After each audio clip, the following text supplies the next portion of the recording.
Everyone remembers the version of Sarah Ferguson they were given.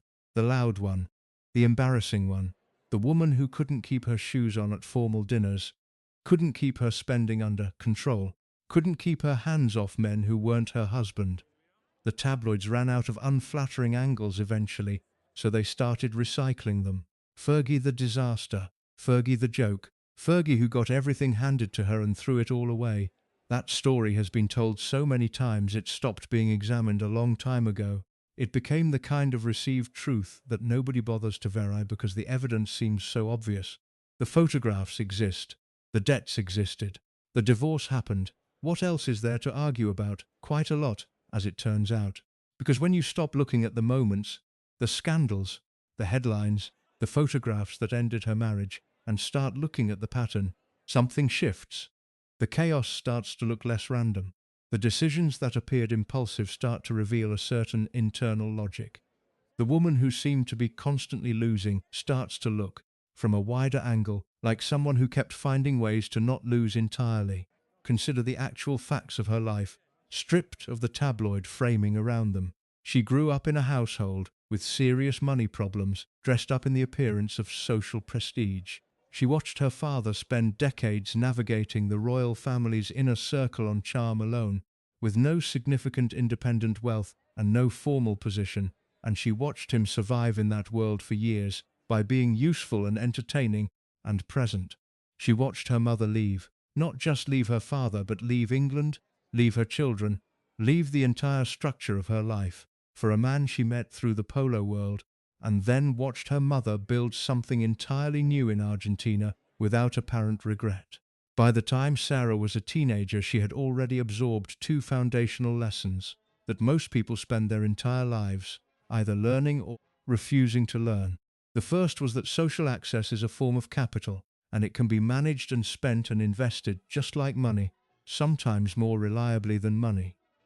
The second was that women who wait for the structure to take care of them tend to discover, often at considerable personal cost, that the structure was never designed with their interests in mind.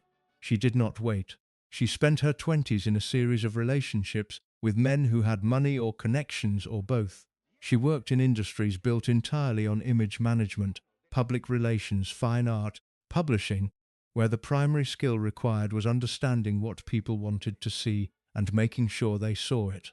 She attached herself to Paddy McNally, a Formula One manager with significant wealth and a wide international network, and she stayed in that relationship for years past the point where marriage seemed likely, extracting from it what it had to offer and leaving when it had nothing more to give.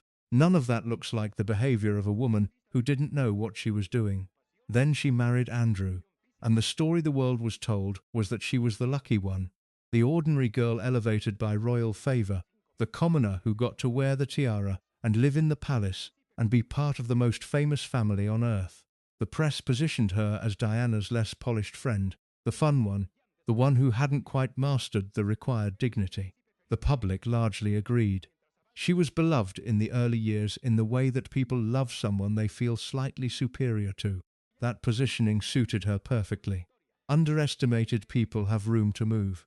When everyone is watching the graceful one, the one who is laughing too loudly in the corner is free to do all kinds of things without anyone looking too closely. Look at where she is now. Not where the tabloids said she would be, not where the palace tried to put her, but where she actually is. A woman formally expelled from the British royal family, stripped of her HRH title, told she would not be welcome at official engagements, publicly described by palace sources as a problem that had been dealt with, is still living inside royal walls in 2024, still present at family gatherings, still photographed at Balmoral, still in every material sense that matters, inside the institution that supposedly threw her out. A woman who was photographed in the most humiliating circumstances imaginable in 1992, the images that effectively ended her marriage and made her a global punchline, rebuilt a commercial career within 5 years that included a Weight Watchers contract worth millions, a chat show, a children's book series, a documentary deal, and a level of American celebrity that most legitimately royal figures never achieve. A woman who declared herself effectively bankrupt, who owed millions to various creditors, who was publicly described as a financial catastrophe, somehow maintained access to royal properties, royal staff, and a lifestyle that bankruptcy should have made impossible. Hapless people don't do that. Victims don't manage that. Women who are simply overwhelmed by circumstances don't consistently find themselves, decade after decade, still standing in rooms they were told they could no longer enter. There is a version of Sarah Ferguson that almost nobody has ever told in full. Not because the information wasn't there. Most of it has been sitting in plain sight for years, in court documents and financial records, and the accounts of people who worked with her and alongside her. But because the story of the disaster was so much more satisfying than the story of the strategy, because a woman who is calculating is more threatening than a woman who is simply a mess, because the institution she spent 40 years navigating had very good reasons for wanting the world to see the mess rather than the calculation. This is the story of the calculation.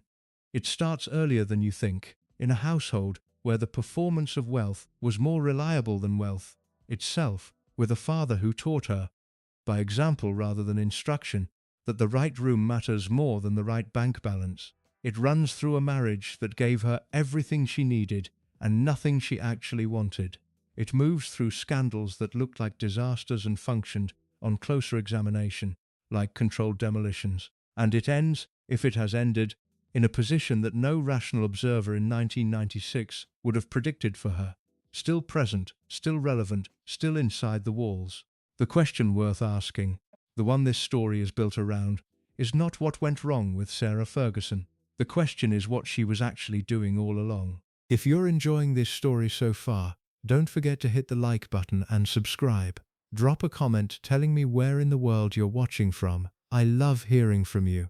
The house Sarah Ferguson grew up in was called Dummerdown Farm, and it sat in Hampshire in that particular stretch of English countryside that manages to look both ancient and well-maintained, the kind of landscape that signals old money without necessarily confirming it. The house was large. The grounds were substantial. There were horses, which in that world meant something specific, not just animals but a whole social vocabulary, a set of relationships and events and obligations that placed you precisely on the map of English upper-class life. From the outside, it looked like exactly what it was supposed to look like. From the inside, the picture was more complicated, and Sarah Ferguson was old enough and sharp enough to understand the difference between the two, long before she was old enough to articulate it. Ronald Ferguson was her father, and Ronald Ferguson was a man built almost entirely out of contradictions.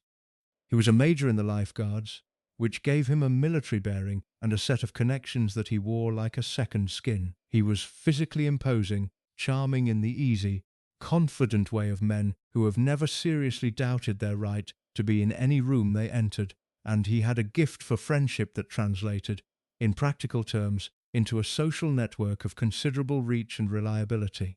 People liked Ronald. More importantly, powerful people liked Ronald, which in his world was the only kind of liking that really counted. He had been appointed polo manager to Prince Charles in the early 1970s, a role that sounds modest when described in those terms, but was, in practice, a passport to the innermost social world of the British royal family.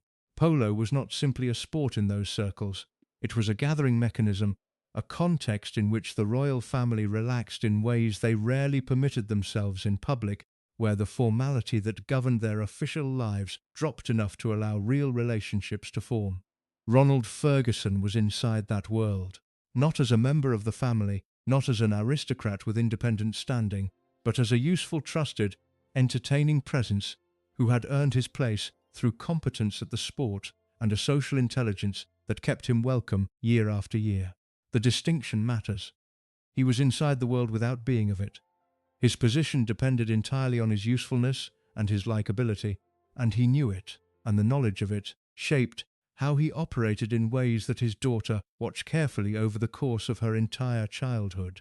What Ronald was not, despite all appearances, was financially secure in any meaningful independent sense.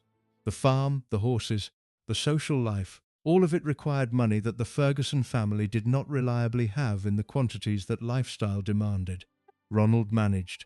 He always managed.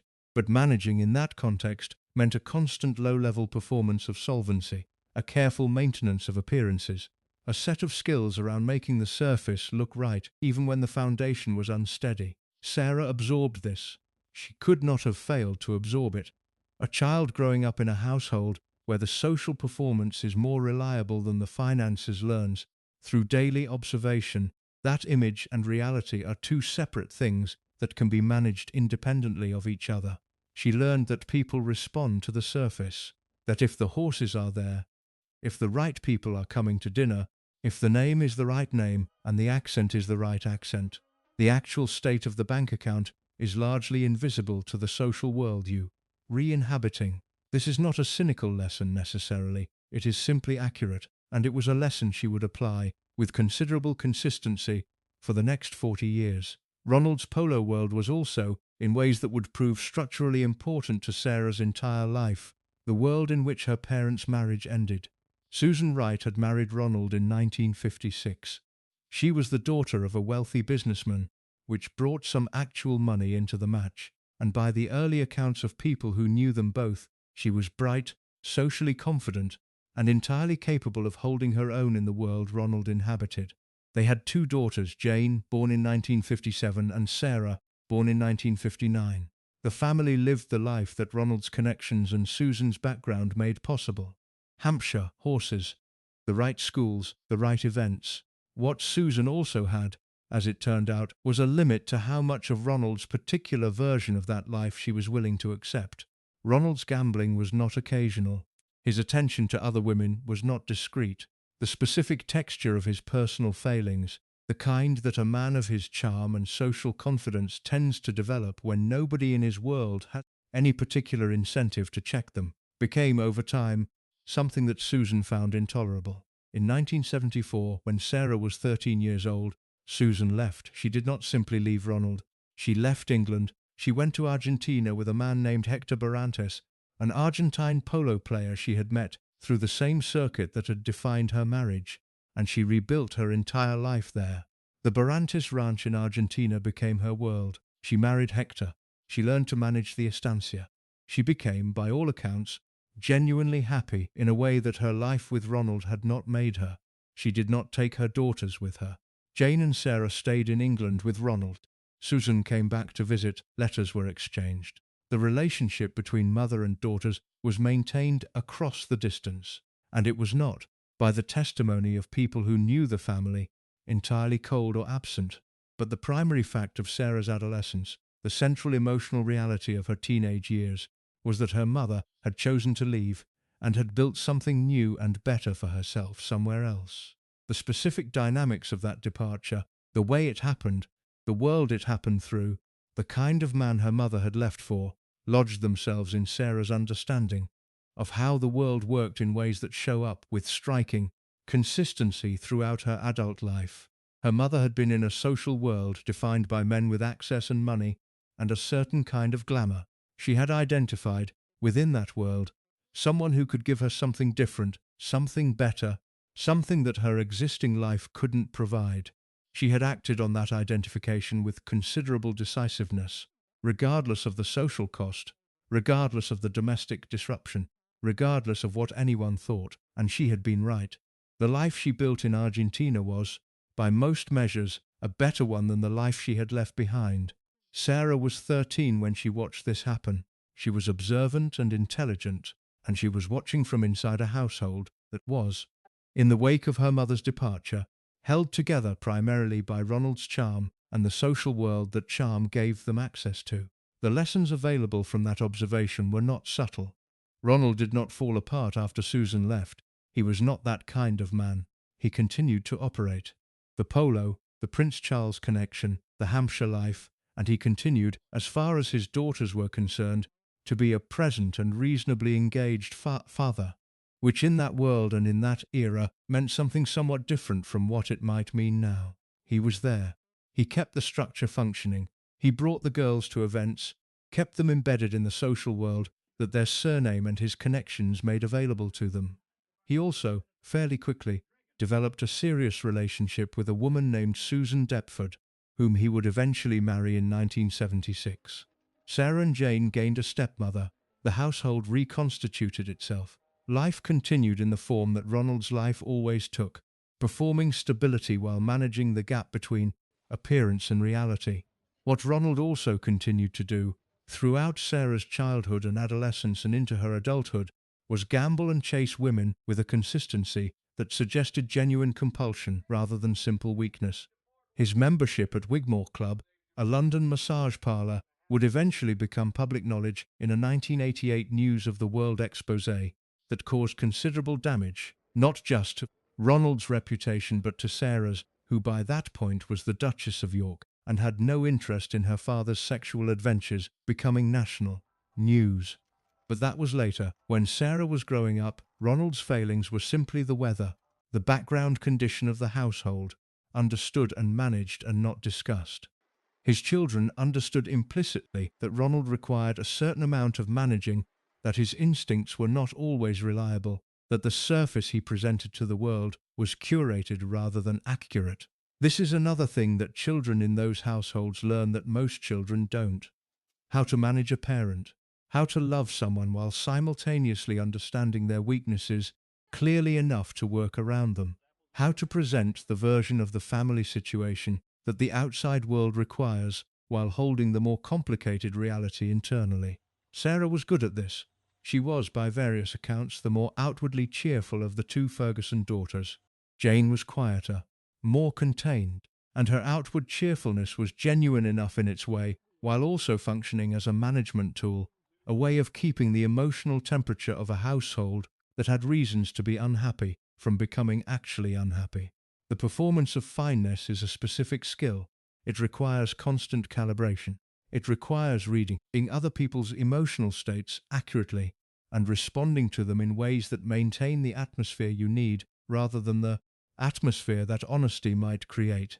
Sarah practiced this skill throughout her childhood, and she brought it, fully developed, into every subsequent context of her adult life. Hurst Lodge School in Ascot was where Sarah was educated, and the choice of it is worth a moment's attention because it reveals something about the specific social position the Ferguson family occupied. Hurst Lodge was not a top-tier school. It was respectable, small, focused on producing socially competent young women rather than academically exceptional ones, and it sat in Ascot, which placed it geographically inside the orbit of the racing and polo world without placing it academically or socially in direct competition with the schools that the genuinely aristocratic families preferred. Girls from Hurst Lodge were well-mannered and presentable. They could ride and they could talk, and they understood the social codes of the world they inhabited. What they were not, as a rule, was equipped with a kind of rigorous academic formation that would give them independent professional identities. This was, in the context of that world and that era, essentially the point. Sarah was not particularly academic, and the school she attended was not particularly demanding. What she was, by the accounts of people who knew her there, was socially gifted in a way that the school environment both recognized and encouraged. She made friends. She made the right friends, specifically, the daughters of people who mattered in the world she was going to be living in. She understood how to position herself within a social hierarchy, which, in a small boarding school, is a surprisingly complex skill requiring a combination of warmth, confidence, and strategic awareness that not everyone develops naturally. After Hurst Lodge, she went to a domestic science college in Oxford, which was another explicitly social rather than academic choice. Then she went to London, and London was where the real education happened. London in the early 1980s, for a young woman of Sarah's background and social connections, was a specific kind of world. It was not the aristocratic world of genuine old money, which had its own separate circuit of houses and events and obligations. It was not the professional world of women who had gone to serious universities and were building careers. It was a social world that existed somewhat in between, people with the right names and the right accents and the right connections, moving between jobs that were more about access than income, living in flats that were more about location than comfort, attending the kind of parties and events where the primary activity was being seen by the right people and being liked by them. Sarah worked first at a public relations firm, then at a fine art publishing house called BCK Graphics, then at another publishing operation. The specifics of what she did at these jobs matter less than the environment they placed her in and the skills they required. PR, fine art, publishing, these are all industries in which the product being sold is to a significant degree perception. In PR, you are selling the image of a person or a company or a product. In fine art, you are selling the story of an object, what it means, why it matters, who covets it. In publishing, you are selling ideas in the most literal possible sense. Sarah was good at all of this. Not in a way that anyone would have described as exceptional professional talent, but in a more practical way. She understood what people wanted to hear. She could present things attractively. She knew when a direct approach would work and when an oblique one was more effective. These are not simply social skills. They are commercial skills with a particular application to image management, and she was developing them in professional context while the rest of her life was developing them in personal ones. The personal context was Paddy McNally, and the McNally relationship is one that requires more careful attention than it usually receives in accounts of Sarah's life. McNally was a Formula One commercial manager working in the financial and marketing side of the sport during the period when Formula One was transforming from a dangerous niche passion into a global commercial enterprise. He was wealthy. He was well connected in an international way that was different from the specifically English social world Sarah had grown up in. His connections ran to Geneva and Monaco and the kind of international wealthy circuit that existed outside national social hierarchies. He was also, at the time he met Sarah, a widower with 3 sons and a settled life in Verbia, and he was significantly older than her by approximately 20 years. Sarah was introduced to McNally through the social circuit they shared, moved into a relationship with him, and eventually, for periods of their relationship, lived in his chalet in Verbier and travelled with him on the Formula One circuit. The relationship lasted, in various forms, for approximately 3 years. By the accounts of people who knew them both, McNally was genuinely fond of Sarah, and she was genuinely fond of him. He introduced her to a wider world than she had previously inhabited. He was not cruel or dismissive or controlling, but he was also, consistently and clearly, not going to marry her. He had his life arranged in a way that suited him. He had his sons, his properties, his established routines. A second marriage was not something he was pursuing, and the people around him understood this, even when Sarah may have been allowing herself to hope otherwise. She stayed in the relationship for 3 years. When it ended, in 1985, it ended because it had nothing more to give her, and the timing of its ending, just before her reintroduction to Prince Andrew at Ascot, is one of those details that can be read multiple ways. The most generous reading is simple chronology. The McNally relationship ended. She happened to be reintroduced to Andrew shortly afterward, and things developed naturally from there. A more attentive reading notes that by 1985 Sarah was 25 years old, that the McNally relationship had made clear it was never going to become a marriage, that her social position required something more permanent than a wealthy older boyfriend if she was going to maintain the lifestyle and the access she had been building, and that the Ascot meeting with Andrew was facilitated by Diana, who had reasons of her own for making it happen, and who knew Sarah well enough to know what she was looking for. Neither reading excludes the other. The feelings can be genuine and the timing can be strategic simultaneously. That combination, genuine emotion operating within a strategic framework, is in fact the most accurate description of how Sarah Ferguson has operated in almost every significant relationship of her adult life. She learned that combination at home. She watched her father deploy it throughout his career. She watched her mother act on it when she left for Argentina. By the time she sat down next to Prince Andrew, she had been practicing it for years. There is one more thing about Ronald Ferguson that matters before the story moves forward, and it is something that tends to get mentioned in passing in accounts of Sarah's life, without receiving the attention it deserves. Ronald's access to the royal family was not simply social, it was structural. His role as polo manager to Prince Charles gave him a function within the royal household's unofficial operations.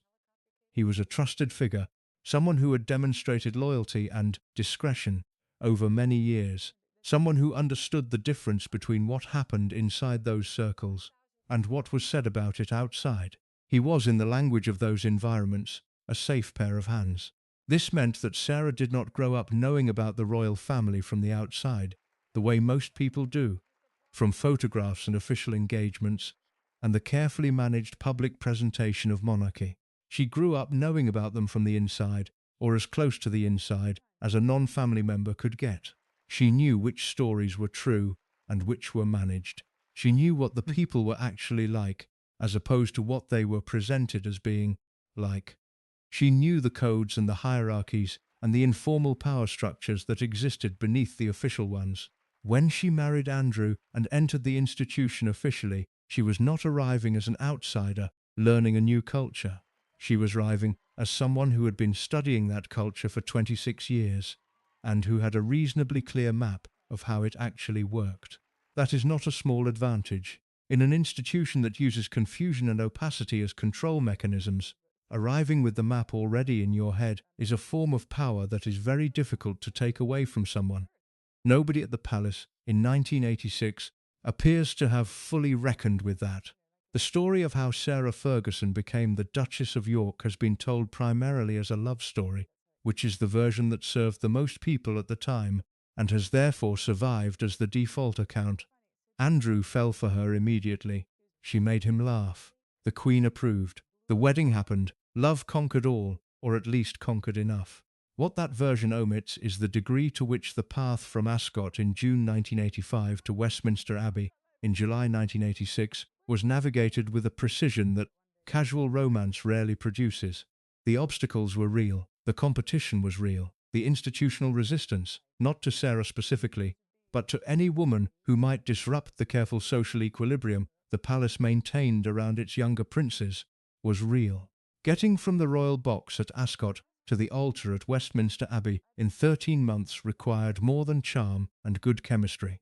It required knowing exactly which doors to push and which ones to wait for someone else to open. The Ascot meeting in June 1985 was not, technically, the first time Sarah and Andrew had encountered each other. Their families' overlapping social world meant they had been in the same rooms before, at polo events, at country house weekends, at the kind of gatherings that the Ferguson connection to Prince Charles made accessible. But those earlier encounters had not produced anything significant, and the reason for that is worth considering. Andrew, through his 20s, had a specific type. He was drawn to women who were glamorous in a particular way, physically striking, comfortable in the spotlight, confident without being aggressive. Koo Stark, the American actress whose relationship with him in the early 1980s became briefly a serious public controversy, fit that description precisely. Several of the women he dated in the years after that relationship ended fit variations of it. Sarah Ferguson, in 1985, did not obviously fit that description. She was attractive but not conventionally glamorous. She was confident but in a way that had more to do with social ease than physical display. She was funny in a way that palace women rarely permitted themselves to be. Genuinely, sometimes raucously funny, willing to be the person making the joke rather than the person receiving it. What changed at Ascot in 1985 was not Sarah. What changed was the context, and the context was arranged by Diana. Diana placed them next to each other. The specifics of how and why Diana engineered that placement have been discussed in various accounts, and Diana's own explanation, that she simply thought they would get along, that she was doing a friend a favour, is not false so much as incomplete. Diana was, by 1985, a woman under considerable pressure who had learned to think about her relationships and her social arrangements in terms of what they could provide her, rather than simply what she wanted from them. What Diana wanted from the friendship with Sarah was specific. She wanted someone inside the palace walls who was genuinely on her side, not on the institution's side, not on Charles's side, not performing loyalty while actually reporting back to palace officials or the Queen's household.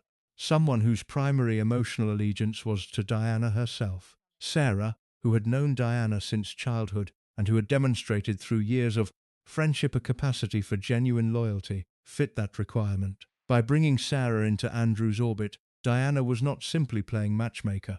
She was potentially installing a trusted ally inside the institution. If Sarah and Andrew developed a serious relationship, Sarah would move from being Diana's friend on the outside to being Diana's friend on the inside. And the inside, by 1985, was where Diana needed her people. Sarah understood this. The friendship with Diana was not a transaction. It was real. It was warm. It was one of the genuine emotional anchors of Sarah's adult life. But real friendship and strategic usefulness are not mutually exclusive. She knew what the introduction meant. She knew what Diana needed. She walked into that royal box at Ascot, understanding the full dimensions of what was available to her if things went well. They went well immediately. Andrew's attraction to Sarah at Ascot was, by multiple accounts, instant and genuine. The dynamic between them was established within the first conversation. She teased him. He responded. She didn't retreat into deference when he pushed back. He found that remarkable. The women who operated successfully in palace circles generally knew when to withdraw, when to make the man in front of them feel like the most important person in the room. Sarah did not do that. She treated him like someone she found entertaining rather than someone she was required to impress, and the effect of that on a man who spent his entire life being impressed upon was apparently electric. What she had understood, perhaps instinctively and perhaps through observation, was that Andrew's central psychological need was to be treated normally.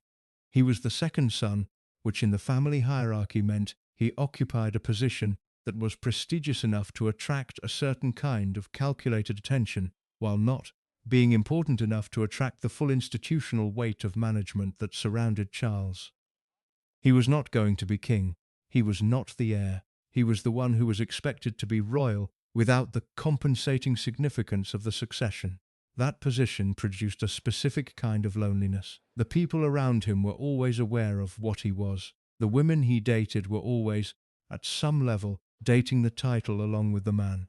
The social interactions that defined his daily life were structured around his rank in ways that he could not escape, and that made genuine ease very difficult. Sarah offered genuine ease, or something that felt enough like it to produce the same effect. Whether she had consciously identified his psychological need and positioned herself to meet it, or whether her natural social style happened to be exactly what he needed, the result was the same. Within weeks of Ascot, they were seeing each other regularly. Within months, the relationship was serious. By the end of 1985, it was clear to people watching from inside the palace world that this was not a passing attachment. The period between the Ascot meeting and the engagement announcement in March 1986 is one that deserves more scrutiny than it usually receives, because it was during this period that the various obstacles to the relationship were cleared, and the clearing of them involved a degree of strategic management that tends to get attributed to luck or to Andrew's determination rather than to Sarah's participation. The first obstacle was the palace itself, not the Queen personally. Elizabeth II's feelings about Sarah appear to have been genuinely warm from relatively early in the relationship, a fact that has surprised people who know the Queen's reputation for emotional coolness, but which makes sense when you consider that Sarah had been a known and trusted presence in the social world surrounding the royal family for most of her life. She was not a stranger. She was not an unknown quantity. She was Major Ferguson's daughter, who had been at polo events since childhood, and who had always conducted herself appropriately. The institutional resistance came from elsewhere, from the household officials whose job it was to assess and manage the matrimonial prospects of the younger royals, from the courtiers who understood that whoever married Andrew would have access to resources and platforms and public attention that required careful management. These were people whose professional function was skepticism, and they applied it to Sarah with the thoroughness that function demanded. What they found, on examination, was not what they were looking for. No serious scandals, no inappropriate past relationships that couldn't be explained or managed. The McNally relationship was the obvious potential problem. An older divorced man, years of cohabitation, the kind of arrangement that the palace's instinctive social conservatism would normally flag as problematic. But McNally was wealthy and connected, and not obviously disreputable, and Sarah's conduct throughout the relationship had been discreet enough that it could be presented as a serious attachment that had simply not worked out, rather than as something more damaging. The assessment, when it came, was broadly positive, or positive enough. She was appropriate. She was from the right world. She made Andrew happy in demonstrable ways. The Queen liked her. The objections that existed were manageable rather than fundamental. What nobody appears to have done during this assessment process was examine the specific combination of skills and experiences that Sarah brought with her in terms of what they might mean for the institution's ability to manage her once she was inside it. The palace was asking whether she was suitable. It was not asking whether she was controllable, and those are, it turned out, very different questions. Diana's role during the courtship period went considerably beyond the initial introduction. She was, throughout the months between Ascot and the engagement, an active supporter of the relationship in ways that had practical consequences. She coached Sarah on the specific protocols and requirements of palace life in a way that no official source would have done at that stage. The formal education in royal duties that a potential royal bride might receive from household officials is a carefully managed process that begins only once a relationship is officially acknowledged. Before that point, the palace maintains plausible deniability about the seriousness of any attachment. Diana, as a friend rather than an official source, could provide the information that the official process withheld. She told Sarah what the Queen required in her immediate presence. She explained the informal hierarchies that operated beneath the formal ones. She described the specific social dynamics of royal family gatherings, who deferred to whom, who the real power brokers were, which relationships mattered, and which were largely ceremonial. She gave Sarah, in other words, the map that the institution would never have provided through official channels. This was an act of genuine friendship. It was also, from Diana's perspective, an investment in an ally. A Sarah who arrived inside the institution, already knowing how it worked, was a Sarah who would be harder for the institution to manage, harder to isolate, harder to use as a tool against Diana herself. The coaching served both of them. Sarah absorbed it. She arrived at official palace engagements during the courtship period with a social awareness that surprised people who expected her to be uncertain or intimidated. She knew when to speak and when to stay quiet. She knew which members of the household were worth cultivating and which ones to keep at a careful distance. She knew the Queen's preferences and accommodated them without appearing to accommodate them, which is a considerably more difficult social performance than simple compliance. The warmth between Sarah and the Queen that developed during the courtship period was genuine on both sides. But warmth between two people is never entirely independent of behavior, and Sarah's behavior during that period was specifically calibrated to produce exactly that warmth. She was lively without being disrespectful. She was informal without being inappropriate. She engaged the Queen in the equestrian conversations that Elizabeth genuinely loved without performing. An enthusiasm for horses she didn't feel, because she did feel it, which helped, but the key was in how she framed and deployed that genuine enthusiasm rather than the enthusiasms itself. There was one more significant relationship that Sarah cultivated during the courtship period, and it is one that almost never receives attention in the standard accounts of how she entered the royal family. That relationship was with Prince Philip. Philip's opinions about the women who married into the Windsor family were well known within the institution and had, in several cases, significant practical consequences. His view of Diana had shifted over the years from initial approval to a complicated mixture of sympathy and frustration that reflected his own difficult position between his wife's institutional priorities and his daughter-in-law's increasingly visible distress. His views on the women who came after Diana, who married his younger sons, were formed partly by what he had observed of how Diana had changed the family's public situation, and partly by his own consistent skepticism about anyone who arrived in the family from outside. With Sarah, Philip was initially skeptical in a specific way that had to do with her father. Ronald Ferguson's social presence in the polo world made him a known quantity to Philip, and Philip's assessment of Ronald, competent at the sport, good company, fundamentally unreliable in the ways that gambling men with wandering eyes tend to be unreliable, was not the kind of assessment that would automatically translate into enthusiasm for Ronald's daughter as a daughter-in-law. What changed Philip's position gradually was Sarah's behavior in his presence. She did not perform the slightly anxious respect that most people brought to interactions with Philip, which tended to produce from him the sharp interrogative manner that had given him a reputation for social brutality.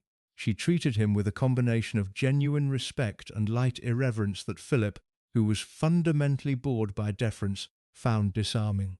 She talked to him about horses, genuinely, knowledgeably, with the kind of specificity that comes from real experience rather than studied preparation. She held her own when he was provocative, without becoming defensive or hurt, which Philip found more interesting than compliance. She laughed at his jokes in a way that was warm rather than anxious. Philip never became a full advocate for Sarah in the way that the Queen did, but his resistance softened enough during the courtship period that it ceased to be an obstacle. And the softening was not accidental. The engagement was announced on March 19, 1986. Sarah was 26 years old. She had navigated, in the preceding 9 months, a set of institutional, familial, and interpersonal obstacles that had ended the romantic prospects of previous royal girlfriends more formally. Connected and better resourced than she was. She had done it without a single significant public misstep. She had done it while managing her public image, through carefully selected photographs, through the cultivation of specific journalists she had identified as useful, through a social performance calibrated precisely to what each relevant audience needed to see, with a professionalism that was never publicly acknowledged as such, because acknowledging it would have required acknowledging that it was deliberate. The press was delighted. The public was delighted. She was presented as everything Diana was no longer: uncomplicated, robust, cheerfully normal, the kind of woman who would bring warmth and humor into a family that badly needed both. The contrast with Diana, always present in the coverage even when unstated, worked in Sarah's favor in ways that she understood and did not discourage. She was the easy one, the fun one, the one who wasn't going to be a problem. The palace had approved her on that understanding. The press was covering her on that understanding. The public loved her on that understanding. None of them had read her correctly, not because she was concealing something sinister. She was not a schemer in the melodramatic sense, not a woman with a cold plan and no genuine feelings. The feelings were real. The love for Andrew at the beginning was real. The affection for the Queen was real. The excitement about the life she was entering was real. But the intelligence that had gotten her there was also real.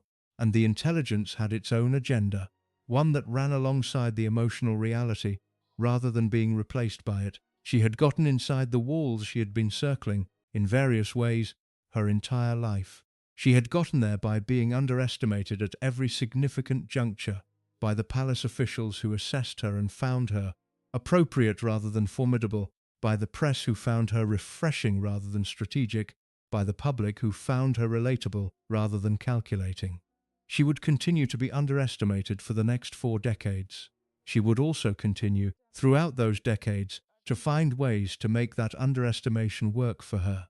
The wedding itself deserves a separate moment before the story moves into the marriage, because the wedding was, among other things, a masterclass in the management of public image by someone who had been professionally trained in exactly that and who was now operating on the largest possible stage. Sarah's dress was designed by Linka Sirac and embroidered with thistles, bumblebees, and the letter S, a design that was specific and personal in ways that royal wedding dresses rarely were, that communicated individuality and personality rather than institutional conformity. The choice was deliberate.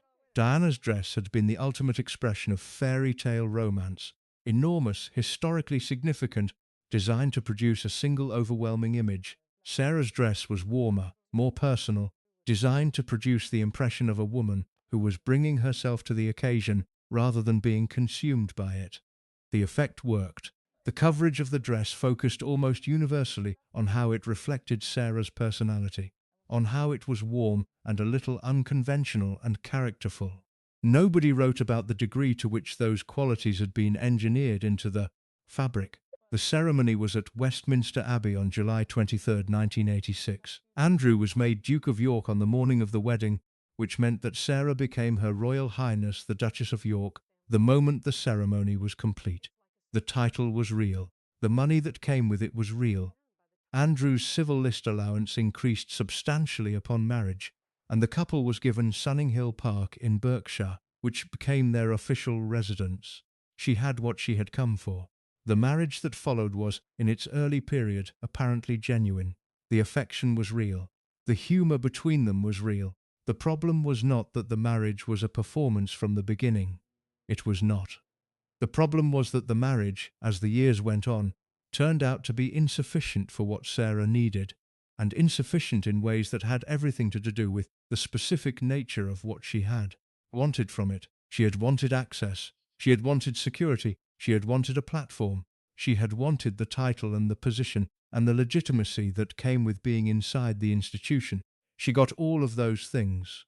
What she had not fully reckoned with was that the institution, once you were inside it, was also a cage, that the access came with surveillance, that the security came with control, that the platform came with management, and that the title was only yours for as long as you behaved in exactly the ways the institution required.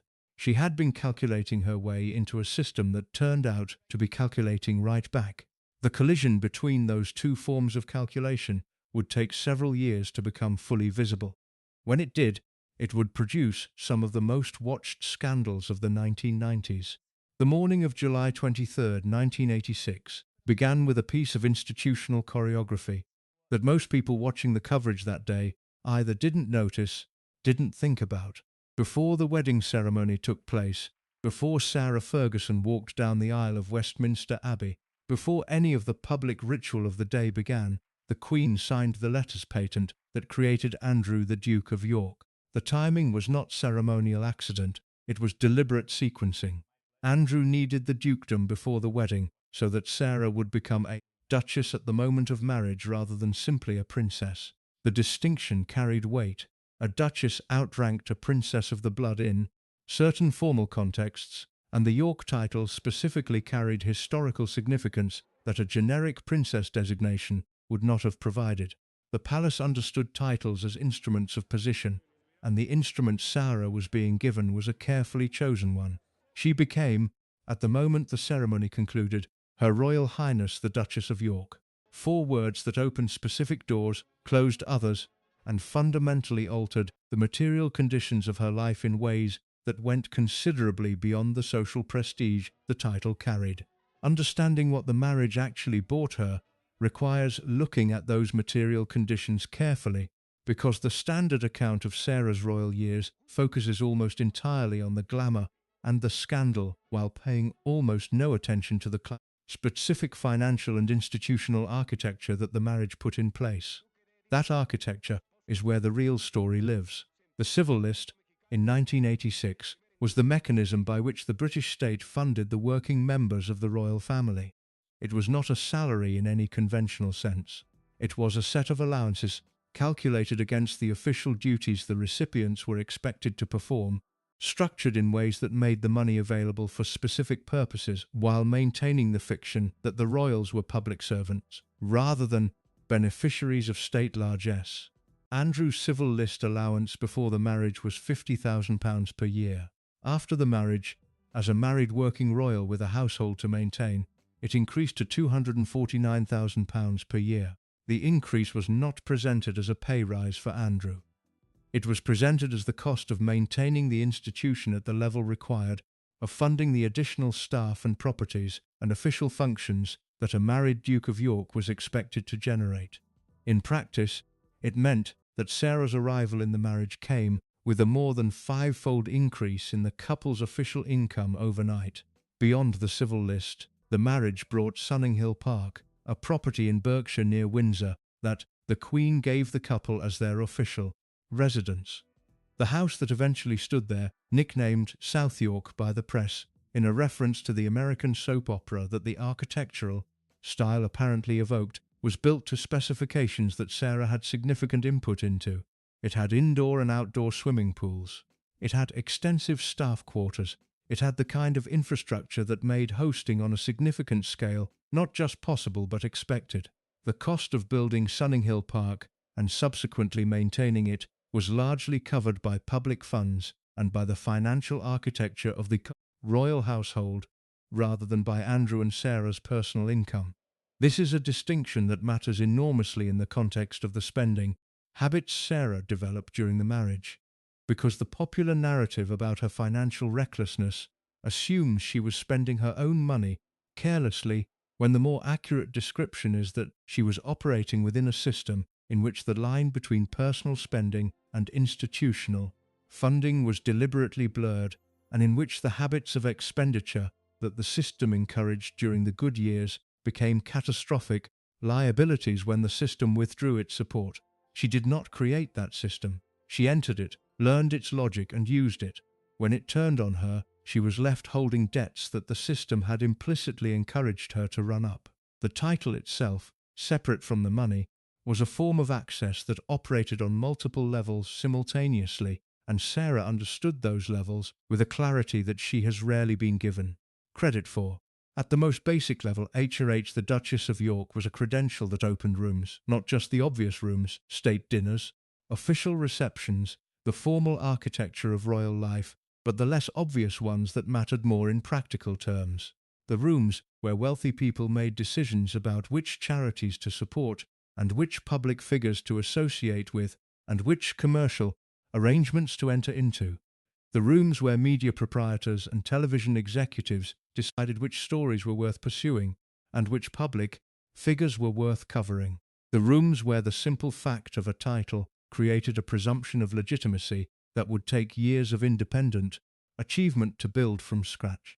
Sarah had watched her father operate on the edges of those rooms for decades, gaining access through his connection to Prince Charles, but never having the credential that would have made the access automatic and unconditional. The title she acquired on July 23, 1986, gave her the unconditional version of the access her father had spent his career carefully maintaining. She used it immediately, and she used it intelligently.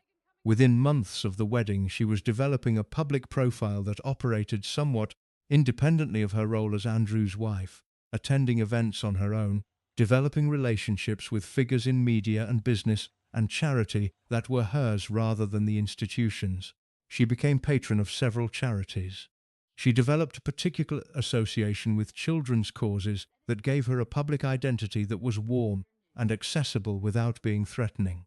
She cultivated journalists, specifically and selectively, giving access to people who would cover her, sympathetically, withdrawing it from those who didn't. This is not unusual behavior for a public figure. What was unusual was how quickly she developed the instincts for it, and how clearly those instincts reflected a pre-existing understanding of how public image worked, rather than a learning process happening in real time. Andrew's naval career created the structural condition that defined the early years of the marriage in ways that nobody at the palace appears to have thought through carefully enough before the wedding. He was a serving naval officer. He took his career seriously. He was not going to give up active service because he had a wife and a title. That was not who he was, and it was not what the institution expected of him.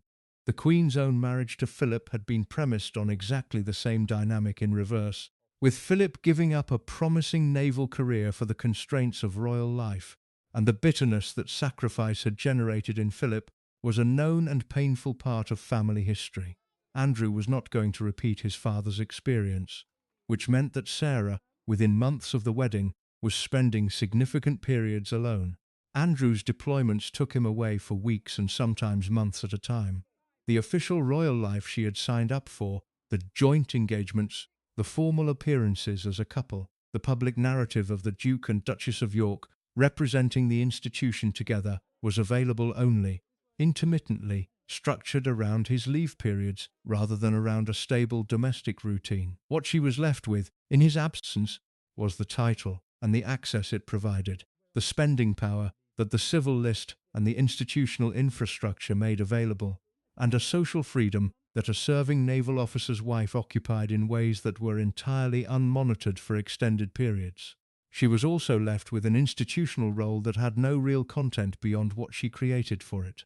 Unlike Diana, whose position as Princess of Wales came with a defined set of expectations and a specific public function linked to the succession, the Duchess of York was a title with prestige but without a predetermined script. She had to build the role herself, which meant making decisions about what it was for and who it served and how it would be publicly perceived. The decisions she made during those periods, the trips she took, the people she spent time with, the spending she engaged in, were made by a woman operating largely without institutional supervision, in a social world that the title made accessible, but that the institution had no particular interest in monitoring as long as the public appearances were maintained. This is an important structural point that gets lost in the personality-focused accounts of her behavior during the marriage. Sarah was not simply a woman with bad judgment left to her own devices. She was a woman with specific skills and specific needs placed in a structural situation that the institution had created and then failed to manage. The freedom she used because it was there. The institutional oversight that might have constrained her choices was not present, not because she had evaded it, but because nobody had thought to provide it. The commercial instincts that Sarah developed during the marriage were not accidental byproducts of her spending habits. They were deliberate, and they were built on a clear-eyed assessment of what the title was worth in commercial terms, and how long it could be expected to retain that value. She understood, and this is a crucial point that almost every account of her financial history misses, that HRH, the Duchess of York, was a depreciating asset.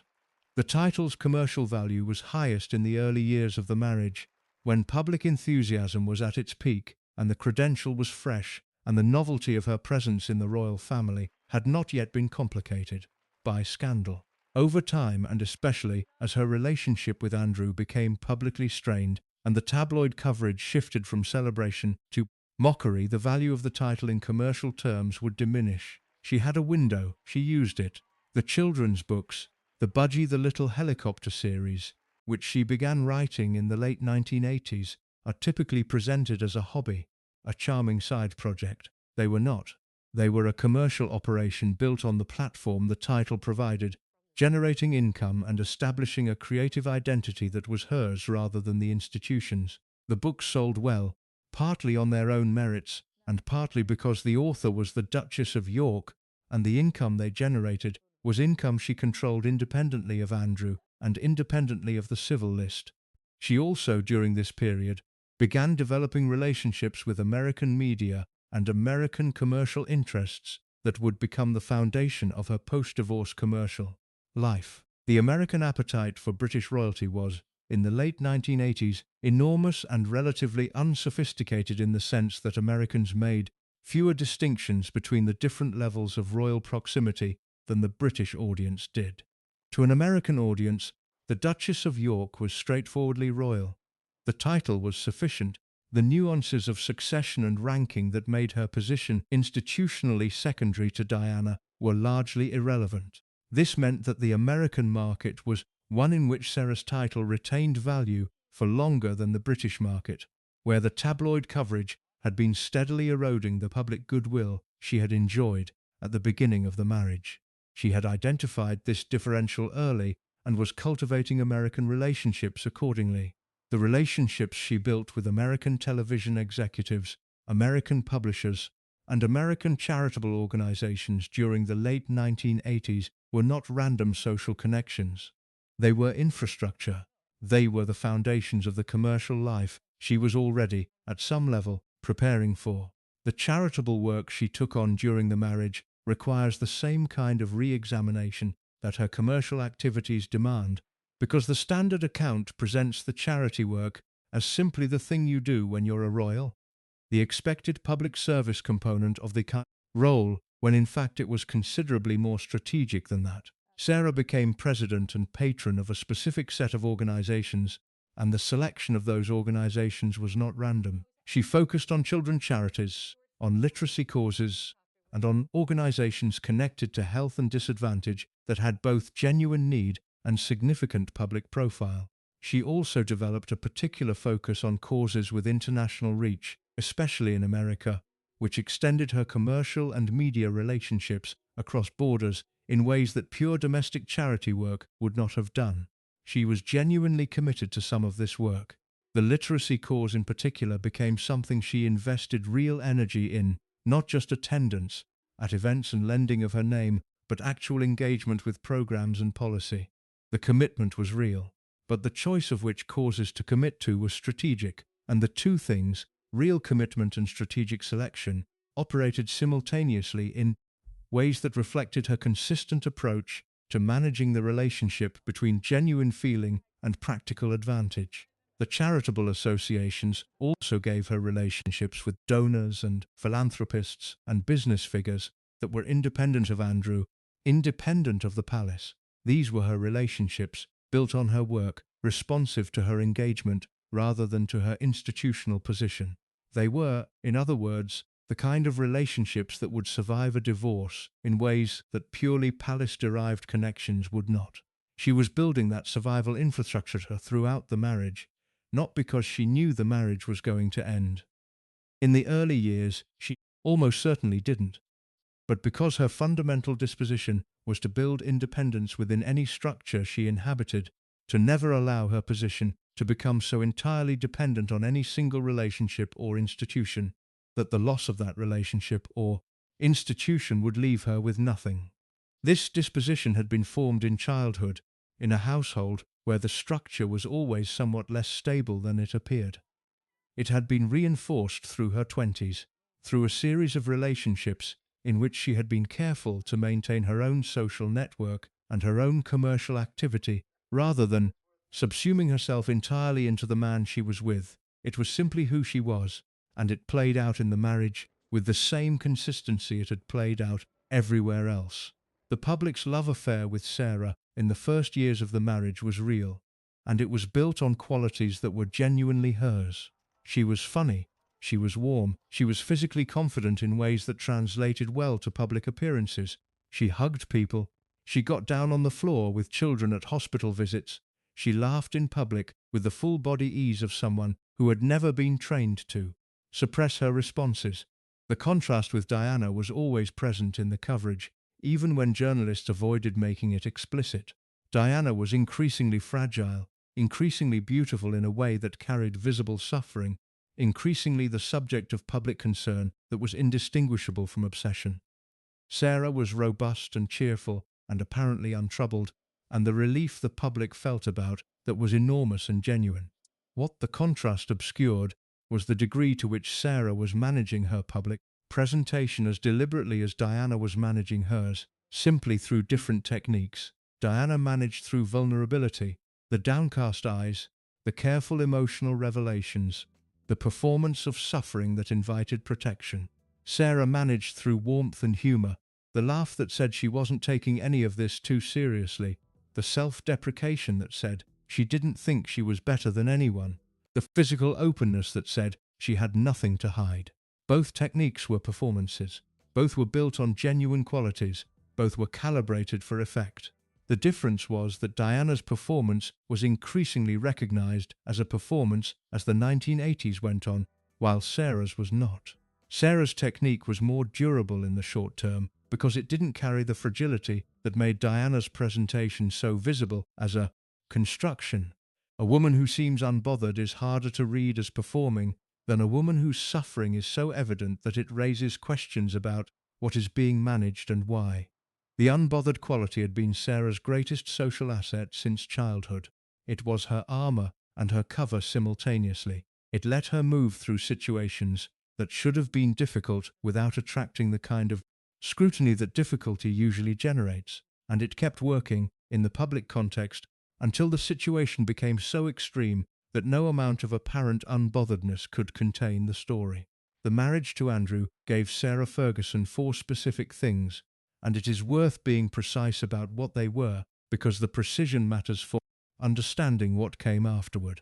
It gave her a title that was a commercial and social credential of significant independent value. It gave her financial infrastructure, the civil list income, the properties, the institutional support that made a lifestyle possible that her own resources could not have funded. It gave her a platform from which to build relationships and associations and commercial activities that were hers, rather than the institution's. And it gave her, perhaps most importantly, legitimacy, the specific social validation that marriage to a royal prince provided, which transformed her from a well-connected young woman from a minor gentry background into a figure of genuine public significance. What the marriage did not give her was a partner who was present. Andrew's naval absences were real and extended. His emotional availability, when he was present, was shaped by the same institutional formation that shaped all the Windsor men: a preference for surface over depth, for activity over reflection, for the management of emotion rather than its expression. The warmth Sarah had brought into the marriage, the physical ease, the laughter, the genuine pleasure in other people, the found in Andrew a partial and intermittent response. She had gotten the position, she had not gotten the companionship. For several years she managed that gap through the activities she threw herself into. The charity work, the children's books, the cultivation of her public role, the social life she maintained independently. She was busy enough that the gap was not always visible to herself or to anyone else. But a gap that is managed rather than filled has a tendency to grow, and the social world that the title gave her access to contained, inevitably, men who were present in ways that Andrew was not, who offered attention and warmth and the specific thing she had always been most skilled at producing: a genuine, responsive, human connection that the institution she had married into was structurally incapable of providing. The story of the next chapter of her marriage is usually told as a story of weakness, of a woman who couldn't control herself, who threw away everything she had for short-term gratification, who behaved recklessly and paid the price. That story is wrong, not in its facts, but in its interpretation. What happened next was not weakness. It was the logical extension of a woman doing what she had always done, identifying what she needed, assessing what was available, and making the calculation that the available option was worth the risk. The calculation, in retrospect, was more complicated than it appeared at the time. The number that appears most often in accounts of Sarah Ferguson's finances during her royal years is £3 million. That is the figure cited in various forms across dozens of articles and several books as the approximate size of the debt she had accumulated by the time of her divorce in 1996. It is presented consistently as evidence of recklessness, a woman who had been given everything and spent her way through it with no thought for consequence. The number is probably roughly accurate. The interpretation built around it is not.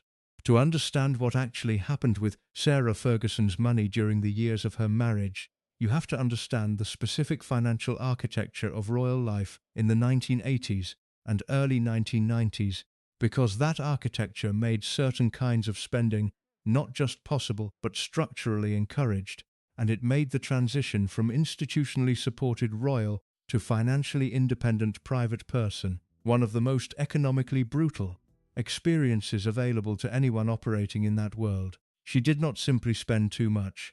She spent in ways that the system around her made normal, and then the system withdrew and she was left with the bills. The household at Sunninghill Park, once the property was built and occupied in 1990, required staff to run, not a small number of staff: a lady-in-waiting, a personal assistant, a private secretary, a protection officer, household staff, groundskeeping staff, the infrastructure of a working royal household. The cost of that staff was not something Sarah paid out of her civil list allowance in any straightforward sense.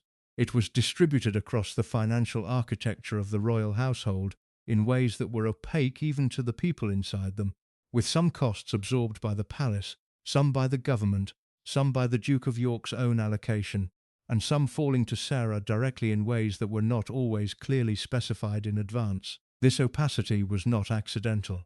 The financial arrangements of the royal family have always been deliberately complex, for reasons that have to do with maintaining the useful ambiguity between public funding and private wealth that allows the institution to present itself as both magnificently above commercial concern and responsibly funded by public money. The complexity served the institution. It did not serve the individuals operating within it, who were frequently unclear about exactly what they were spending, exactly what was covered, and exactly what the personal liability would be when the covered period ended. Sarah was not financially sophisticated in a technical sense. She had not been trained in accounting or financial management. Her background had given her the instincts of someone accustomed to spending at a certain level without a precise accounting of where the money came from, because in her father's household, as in many households of that social world, the source of money was a subject you didn't examine too closely as long as the surface held together. She brought those instincts into a financial system that was, if anything, even more opaque than her father's household had been, and she operated within it with the same combination of genuine expenditure and institutional cover that the system had always used. The travel is the element of her spending that received the most press attention during the marriage, and it deserves examination because it was both genuinely excessive and genuinely misunderstood. Sarah traveled constantly. She took holidays to destinations that tabloid photographers captured and tabloid writers calculated the costs of, with the specific outrage that royal expenditure reliably generates. She went to America, to the Caribbean, to ski resorts in Europe. She took her children, her friends, her staff. The bills were large. What the tabloid calculations consistently omitted was that a significant portion of those trips served commercial and charitable purposes that generated income and institutional value. The American trips in particular were not simply holidays. They were relationship maintenance for the commercial and charitable network she was building, the network that would sustain her after the divorce. The meetings with American television executives and publishers and philanthropists that happened during those trips were working meetings, even when they took place in pleasant surroundings. She was also, during those trips, performing a function for the institution, maintaining Britain's soft power presence in America through the visibility of a working royal, generating the kind of positive coverage in American media that the palace benefited from even when it was too fastidious to acknowledge the benefit publicly. None of this made the spending appropriate by any conventional standard. The bills were real. The excess was real.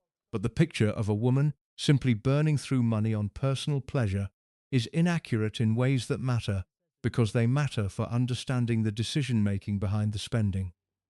Sarah was not spending without a logic. She was spending within a logic that the institution had created and that the institution would eventually disown, and she was simultaneously building, through that spending, the relationships and the profile that would allow her to survive the disowning.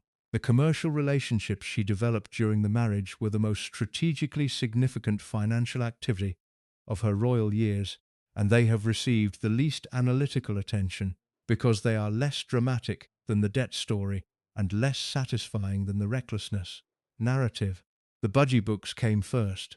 She began writing the Budgie the Little Helicopter series in the late 1980s, drawing on the helicopter world Andrew operated in through his naval career, and she published the first book in 1989. The book sold well enough to generate a series, and the series generated licensing deals, merchandise, a television animation, foreign editions.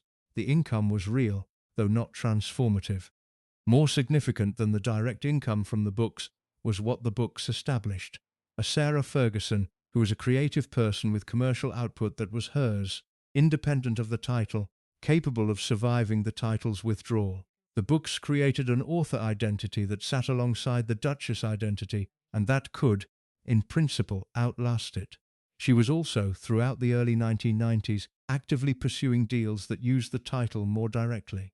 She became a spokesperson and commercial representative for various products and organizations, using the royal connection as the primary commercial asset in arrangements that were not always disclosed publicly, and that sat in a grey area between the permitted commercial activities of a working royal and the prohibited ones. The palace's rules about commercial activity by working royals were, in the early 1990s, less clearly codified than they subsequently became. There were general understandings about what was appropriate and what wasn't, but the enforcement of those understandings was inconsistent, and the penalties for pushing the boundaries were social rather than legal. Sarah pushed the boundaries, not recklessly, but deliberately, testing what the institution would tolerate and pulling back when the tolerance was clearly exceeded. The American market was again the most important context for these activities. American companies and organizations were willing to pay more for the association with a British royal title than British ones, partly because the American market was larger, and partly because the title carried a kind of glamour in America that it didn't quite carry at home, where the more complicated realities of the royal family's actual functioning were common knowledge. She cultivated those American relationships with a consistency that, looking back, reads clearly as preparation for what came after the divorce. By the time the marriage ended in 1996, she had a commercial infrastructure in America that was ready to be activated at scale. Relationships with media companies, with charitable organizations, with the kind of wealthy American philanthropists who would become the primary financial ecosystem of her post-divorce life. The debt, when it became public knowledge, was presented as the consequence of her spending habits. The actual origin of the debt was more complicated, and the complications reveal something important about the specific financial trap that the marriage had always contained. The civil list allowance that funded Andrew's household during the marriage was tied to his status as a working royal. When the marriage ended, the allowance continued for Andrew, but the portion that had funded Sarah's activities, her staff, her official travel, the infrastructure of her position, was withdrawn. The costs that the institution had been covering, often without making that coverage explicit, became personal liabilities overnight. She had also, during the marriage, borrowed money from various sources to fund the gap between the lifestyle the institutional infrastructure supported and the lifestyle she was actually living. Some of these borrowings were formal, loans from financial institutions with documented terms. Others were informal, arrangements with wealthy friends and associates in which the exact nature of the obligation was not always clearly specified. The informal borrowings were in some ways more problematic than the formal ones because they created obligations that were social and emotional as well as financial, obligations that were harder to restructure or negotiate because they were embedded in relationships rather than contracts. By the time of the divorce, the combination of formal debt and informal obligation amounted to something in the region of £3 million. The palace's settlement with her was not generous. She received a lump sum and a property, the house at Sunninghill Park, which she would eventually have to sell. But the settlement was explicitly structured to reflect her formal separation from the institution rather than to provide for her ongoing financial security. She was, in other words, cut off, not entirely. The connection to Andrew, and through Andrew to the family, was never fully severed in the way that a genuine institutional expulsion would have required. But financially, she was left to manage a significant debt load with a commercial identity that consisted of a former royal title, a children's book series, and a set of American relationships that were promising but not yet revenue-generating at the scale required.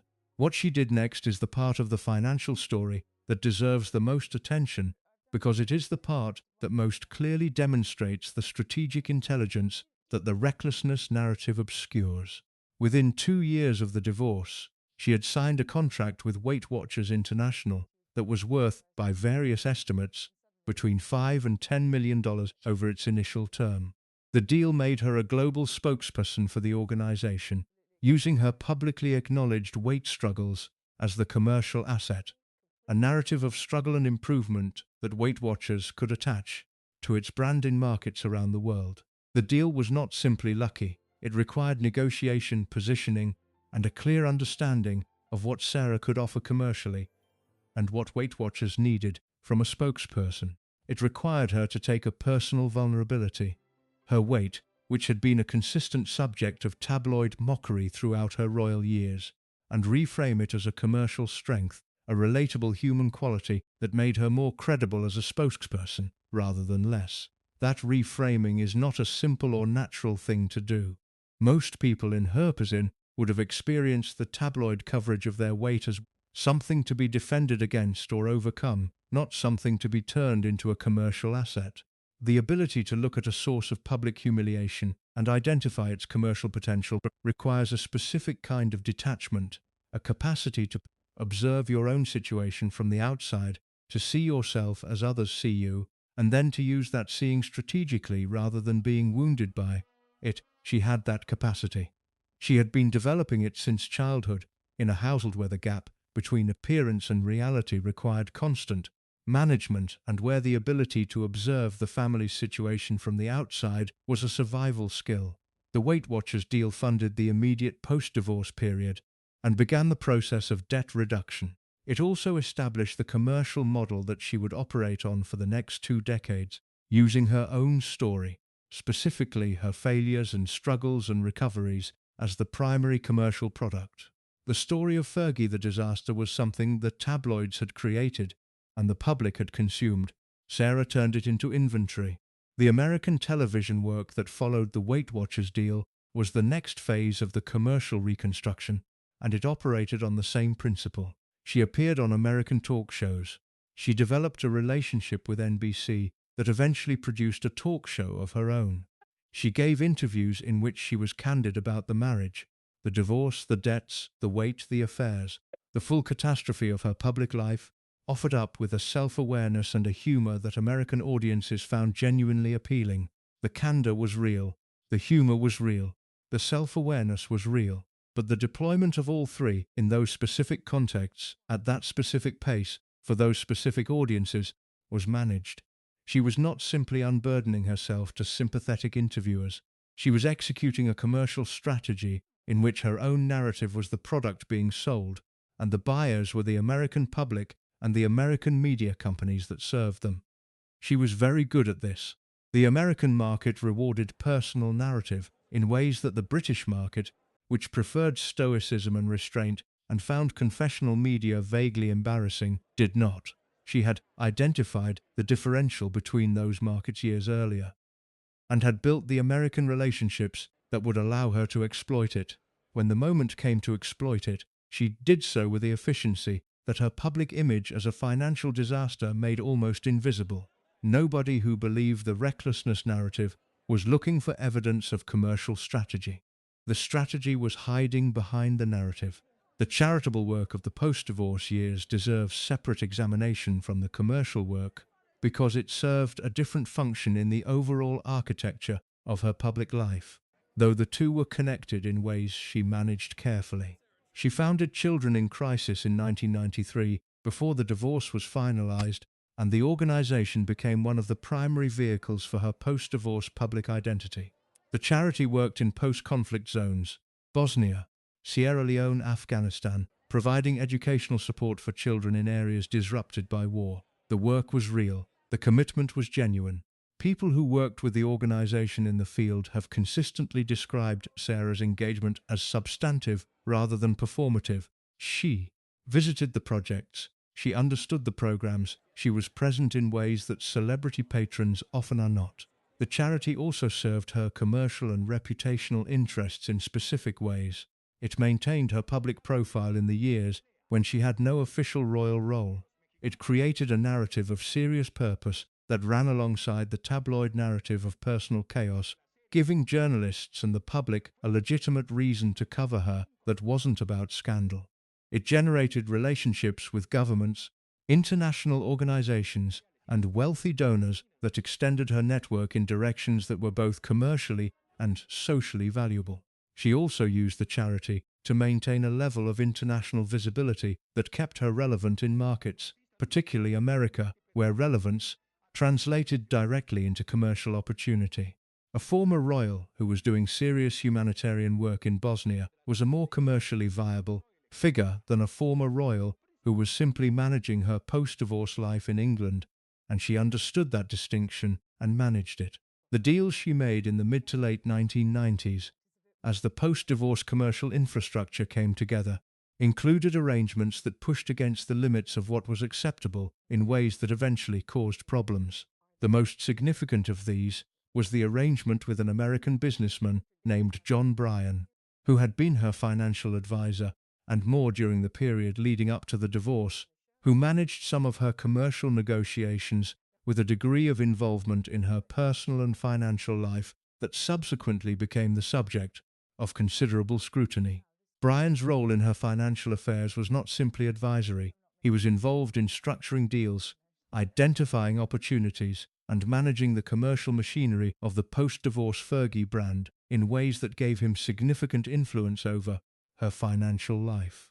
The arrangement gave rise to questions about the terms on which his services were provided, and whether the personal relationship between them had created financial obligations or entanglements that were not in Sarah's interest. The relationship between personal and financial arrangements in Sarah's life during this period is one of the consistent patterns that runs through the entire story. She had always been most comfortable managing practical matters, financial, commercial, logistical, through personal relationships rather than formal professional ones. She trusted people she had emotional relationships with to handle things that, from a conventional financial management perspective, should have been handled by neutral professionals at arm's length. This was not naivety. It was a reflection of the way she had always operated, in which the social and the practical were not separate categories, but aspects of the same activity. She managed people. She managed relationships. She managed the emotional texture of her dealings with others as the primary tool for achieving practical outcomes. When that approach worked, it worked extremely well. When it didn't, the consequences were personal as well as financial in ways that made them harder to correct. Brian's involvement in her affairs eventually became one of the complications of the post-divorce period that she had to manage and move on from. She managed it, she moved on from it. The pattern, however, remained. By the end of the 1990s, the financial picture had shifted substantially from the crisis of 1996. The debts had not been eliminated. They would continue to be a feature of her financial life for years, but they had been restructured and reduced through the commercial income the post-divorce strategy had generated. The Weight Watchers deal, the American media work, the charities profile, the book deals and speaking engagements and endorsements. The machinery was functioning. She was not wealthy in any secure sense. She was commercially active in ways that generated income at a level that made the lifestyle possible, while the underlying debt load remained a structural vulnerability. The situation required constant maintenance, new deals, new relationships, new opportunities, and the maintenance required her to remain visible and relevant in ways that were exhausting and that left her perpetually dependent on the next commercial arrangement rather than the accumulated security of real financial independence. She had built a machine that worked. The machine required constant feeding. That condition, commercially active, publicly visible, perpetually in need of the next deal, never quite financially secure, would define her existence for the next 2 decades. It was a condition she had created, partly through genuine excess and partly through the structural logic of royal financial architecture. It was also a condition she had survived, which is more than most observers in 1996 had expected of her. The recklessness narrative said she had destroyed herself financially. The actual record said she had rebuilt, imperfectly and expensively, something that functioned, not elegantly, not securely, but it functioned, and it kept functioning, and the people who had written her off in 1996 kept having to update their assessments. She was still there. She was always still there. That was not an accident. The photographs arrived on the front pages of the British tabloids on August 20th, 1992, and they ended Sarah Ferguson's marriage in the space of a single morning. They showed her by a swimming pool in the south of France with a man named John Bryan. Bryan was her financial advisor officially. What he was doing in the photographs was not financial advising. He was sucking her toes. She was laughing. Her daughters were present, playing nearby, apparently unbothered by the scene. The photographs had been taken by a paparazzo with a long lens from a considerable distance, which meant neither Sarah nor Bryan had any idea they were being documented. The images ran in the Daily Mirror on a Thursday morning. By that afternoon, every newspaper in Britain had them or was preparing to run them. By that evening, the story had crossed the Atlantic. By the following morning, it had crossed every significant media market in the world. Sarah was at Balmoral when the photographs published. She was there as a guest of the royal family, in the immediate aftermath of the formal announcement of her separation from Andrew, which had been made in March of that year. The Queen saw the photographs. The family saw the photographs. The gathered household saw the photographs. The humiliation was total, intimate, and conducted in the most public way imaginable. This is the moment that the standard account of Sarah Ferguson's marriage and its collapse uses as its endpoint. The photographs as the logical conclusion of a pattern of reckless behavior, the inevitable result of a woman who had been making poor decisions for years, finally making one that couldn't be contained or managed. That reading is not wrong exactly, but it is incomplete in ways that matter because the affairs that preceded those photographs, the relationship with Steve Wyatt that came before Bryan, and the Bryan relationship itself, were not simply romantic failures or personal weaknesses. They were, on examination, something considerably more specific. Relationships with wealthy, internationally connected men that served functions in Sarah's life that Andrew could not, and the institution would not provide. Understanding those functions requires going back to the structural conditions of the marriage and to the specific qualities of the men involved, and to what Sarah was actually looking for in the years when the marriage was visibly failing. Steve Wyatt entered Sarah's life in 1989, approximately 3 years into the marriage.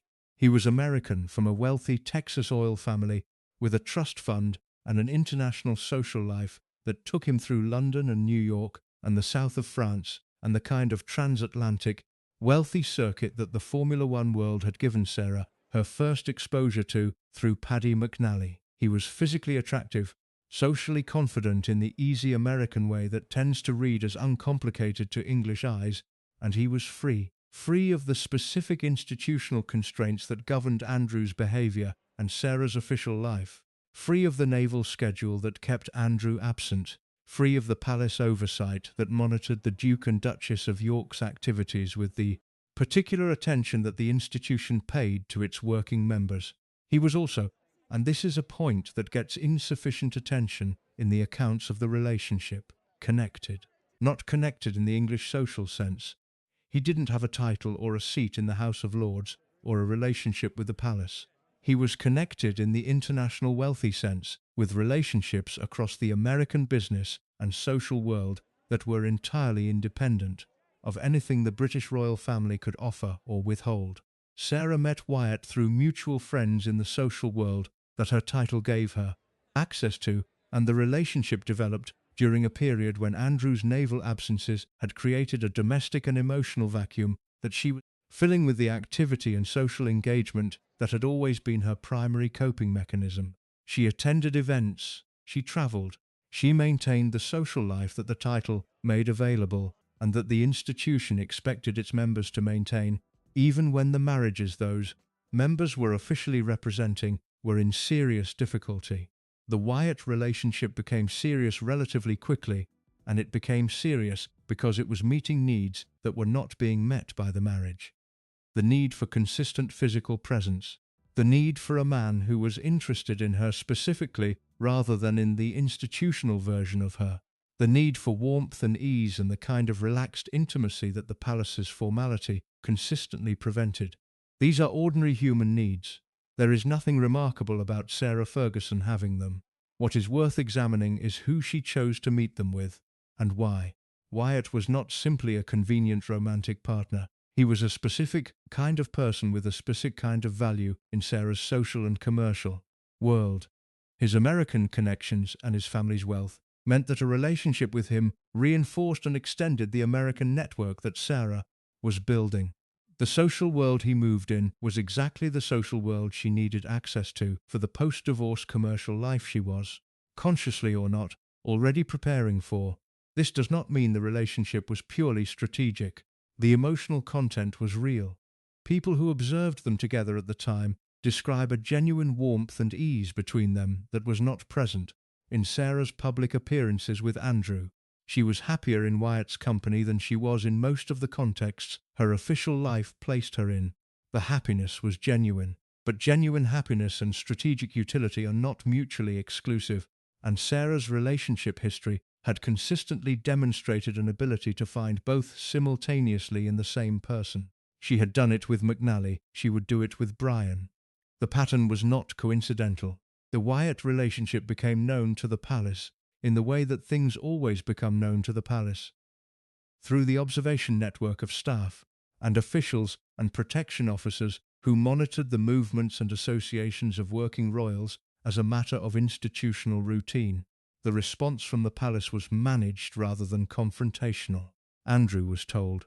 The marriage, which had been in difficulty for years, moved into a different phase, a phase in which both parties were aware that the formal structure was being maintained for institutional reasons, rather than because either of them wanted it. Photographs of Sarah and Wyatt on holiday in Morocco, taken in January 1992, were eventually obtained by The Sun and published. The images were not as explicitly compromising as the Brian photographs that would follow later. That year, but they were sufficient to confirm publicly what had been understood privately for some time, that the marriage was over in every meaningful sense, and that the separation announcement that came in March 1992 was a recognition of an existing reality, rather than the creation of a new one. John Bryan had been introduced to Sarah through Wyatt.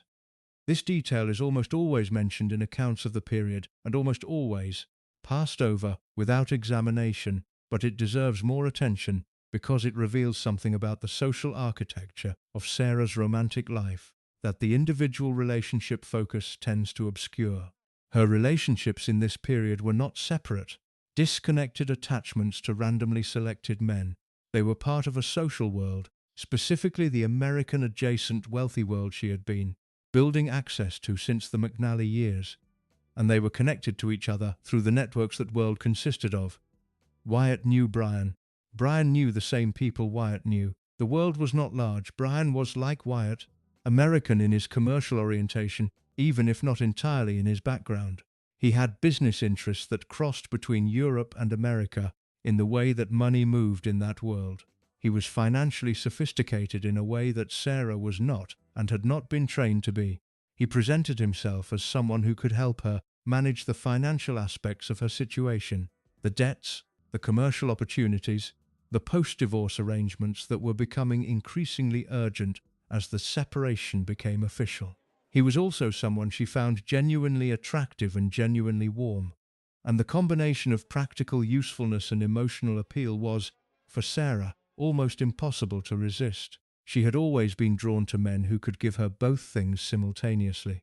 It was not a weakness in any simple sense. It was a consistent preference that reflected a personality in which the practical and the emotional were not cleanly separated, in which love and utility occupied the same space and reinforced each other rather than being in competition. The problem with Bryan was not that he was emotionally appealing. It was that the financial advice he provided was not reliably good, that his influence over her commercial arrangements gave him leverage in the relationship that created an imbalance she was slow to recognize, and that the personal and financial entanglement he represented was exactly the kind of situation that her underlying financial vulnerability made dangerous. She trusted him with her money and with her image and with her plans. The trust was not entirely misplaced. He worked hard on her behalf, identified real opportunities, managed real arrangements. But the working hard on her behalf happened within a relationship structure that made objective assessment of whether his advice served her interests impossible for both of them. The south of France photographs were taken at the villa of a French property developer named Jacques Napolitain. The holiday had been arranged through Bryan.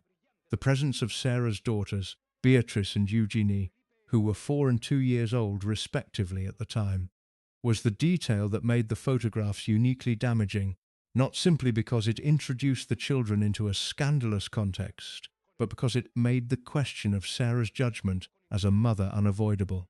The British tabloids in 1992 were operating at the peak of their power, and at the particular point in the royal family's disintegration, it was the year that Charles and Diana's separation was also announced, the year that private telephone conversations between both Charles and Diana and their respective confidants were published, the year that the institution was under more pressure than at any point since the abdication crisis of 1936, when the appetite for royal scandal was essentially unlimited.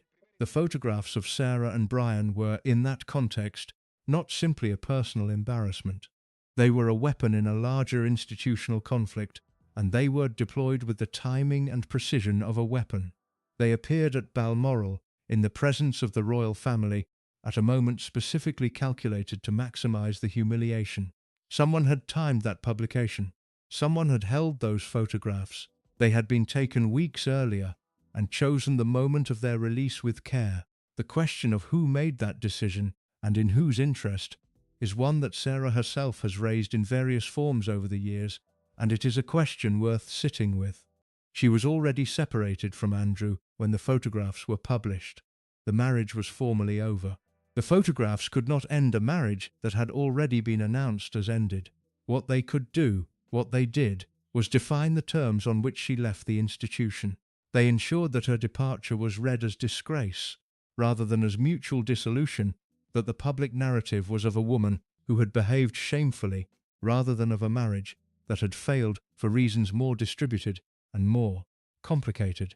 The palace had an institutional interest in that narrative. A duchess who had disgraced herself was easier to manage, easier to exclude, easier to strip of privileges, than a duchess whose marriage had simply not worked, and who had reasonable claims on the institution's continued support.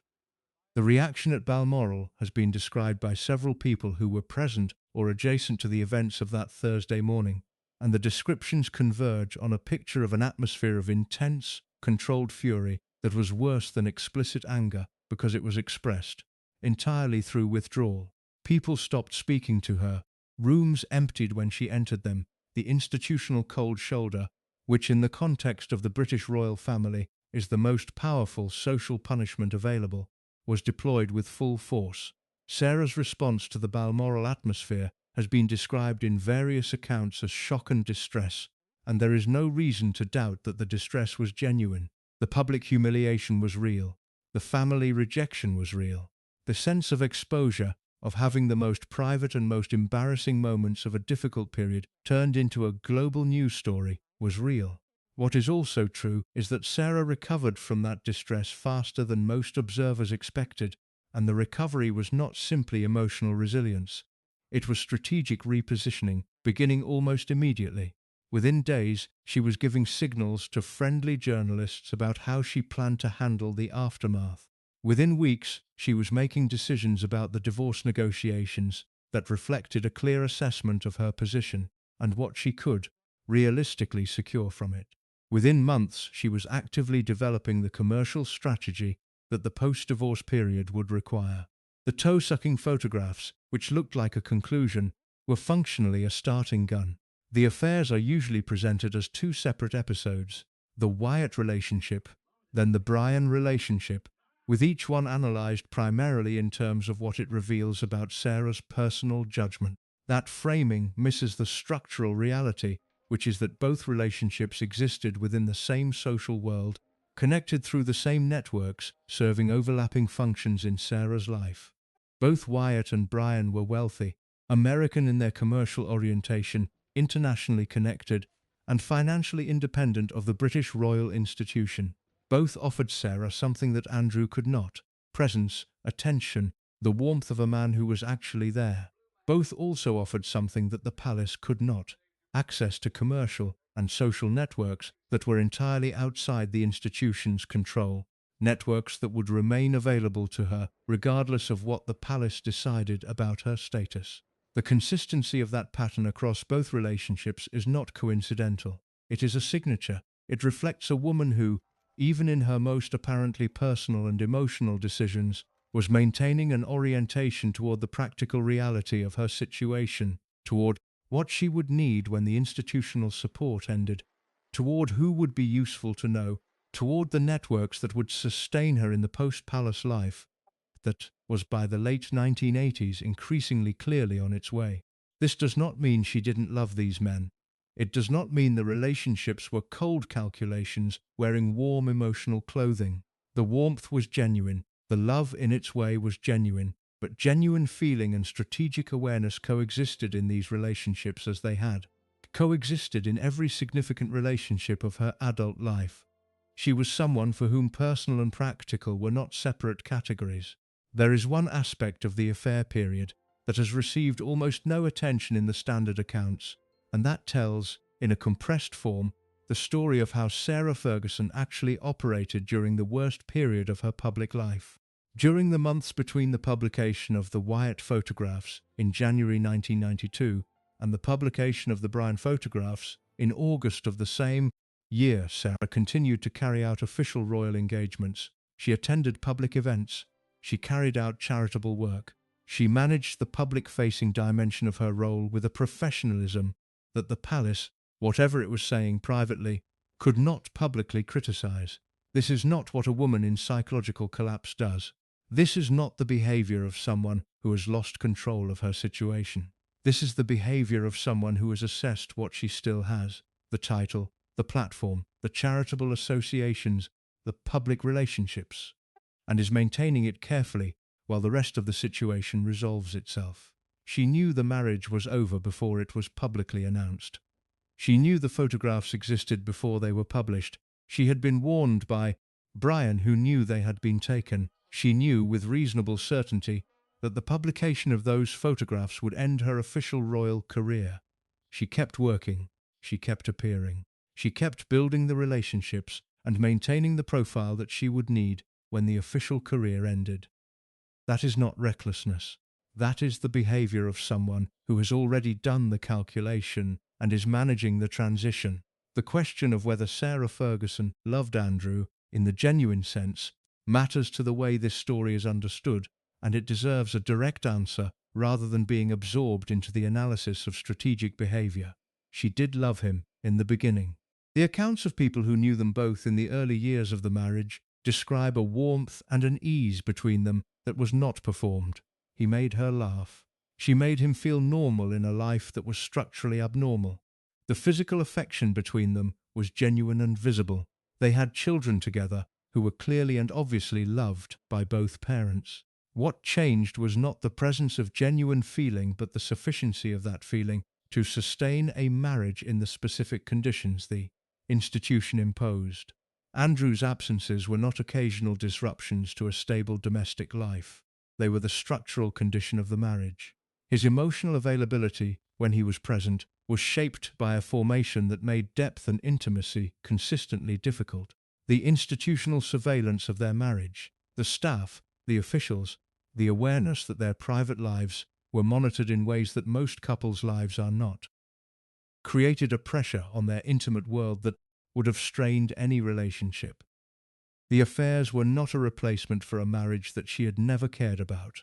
They were a response to a marriage that had given her real things and then failed to give her the most important one: the simple, consistent human presence of a partner who was actually there. That is not an excuse, it is a context. And it is a context that the recklessness narrative consistently strips away, because recklessness requires the absence of understandable motivation, and Sarah Ferguson's motivation in the affairs, as in everything else, was entirely understandable once you looked at it clearly. John Bryan disappeared from her immediate life in the aftermath of the Balmoral crisis, with a speed that said something about the nature of his investment in her situation. He had been her financial advisor and her companion during one of the most difficult periods of her life. When the crisis broke and the consequences became visible, he was gone. Steve Wyatt had already moved on. He had returned to his American life, his trust fund, his circuit of expensive addresses. He had been a chapter in her life that had served certain functions and then closed. She was left with the consequences, the debt, the public humiliation, the family rejection. The title retained in formal terms, but stripped of its institutional support. The commercial identity that needed to be rebuilt from scratch. The two daughters who needed a mother capable of functioning. She functioned. That is the fact that the toe-sucking photographs and the Balmoral atmosphere and the tabloid coverage consistently obscure. In the immediate aftermath of the worst public humiliation of her life, Sarah Ferguson functioned. She made decisions. She pursued her interests. She took the pieces that remained and began building something new. The something new was imperfect and expensive, and not always wise. But it was built, and it held together, and it sustained her for the next 30 years in a world that had publicly declared her finished. The affairs ended her marriage and her official royal career. They did not end her.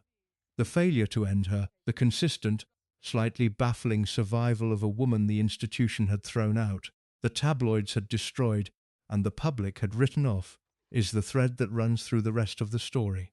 She had learned too much, in too many hard schools, to be finished by a set of photographs. If you're hooked on this story, make sure to subscribe and turn on notifications so you never miss an upload. Your support means everything and helps me bring you more emotional stories like this one. The decree nisi was granted on May 17, 1996. The marriage of Prince Andrew, Duke of York, and Sarah Ferguson was legally dissolved after 10 years, 2 daughters, and a public unravelling that had provided the British tabloid press with enough material to fill several years of front pages. The institution processed the divorce with the efficiency it brought to all uncomfortable necessities. The paperwork was filed, the settlement was structured, the announcement was made, and the palace moved on to the next item of business. What the palace did not do, and what nobody at the time appears to have thought through carefully enough, was ensure that the divorce actually separated Sarah Ferguson from the institution in the ways that a genuine expulsion would have required. She lost the HRH. The 4 letters that had defined her public identity for a decade were removed from her title, a decision that was presented as standard procedure for divorced royal spouses, but that was, in practice, a specific punishment. Diana lost her HRH same year, and both women experienced the removal as the institutional signal it was intended to be. You are no longer one of us. You no longer carry the credential that made you significant. You are formally out. What the removal of the HRH did not do was remove Sarah from the physical and social world of the royal family, and that gap between the formal expulsion and the practical reality is the most revealing thing about her post-divorce position, because it did not happen by accident. It happened because Sarah made specific decisions, cultivated specific relationships, and maintained specific behaviors that made the gap possible. She stayed. Not officially, not in any capacity the palace would have acknowledged, or the press was immediately equipped to analyze.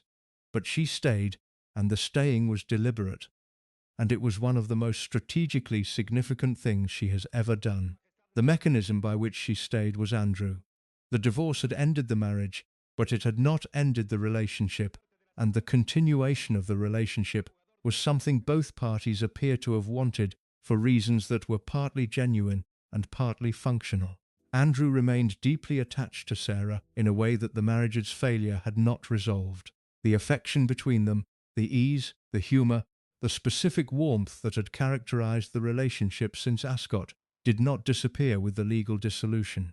It remained, awkward and acknowledged and largely unmanaged, as the central emotional fact of both their lives. Sarah, for her part, understood what the ongoing relationship with Andrew provided that no other relationship could. He was her connection to the institution she had been formally expelled from. Through him, she maintained access to the physical spaces, Royal Lodge, Balmoral, Windsor, that the expulsion had theoretically ended. Through him, she remained part of the family's private life in ways that were invisible to the public, but significant in terms of her actual social and practical position. Through him, she stayed close to her daughters' lives within the institutional context, rather than being an outside parent managing access from a distance. The relationship with Andrew after the divorce has been described by people close to both of them in terms that range from devoted friendship to a marriage in everything but legal name. The exact nature of their arrangement in any given period is less important than the structural function it served, which was to keep Sarah inside a world that had officially put her outside it. She cultivated that function with care. She was never difficult with Andrew in ways that would have given him reasons to create distance. She was supportive of him publicly at moments when public support cost her something.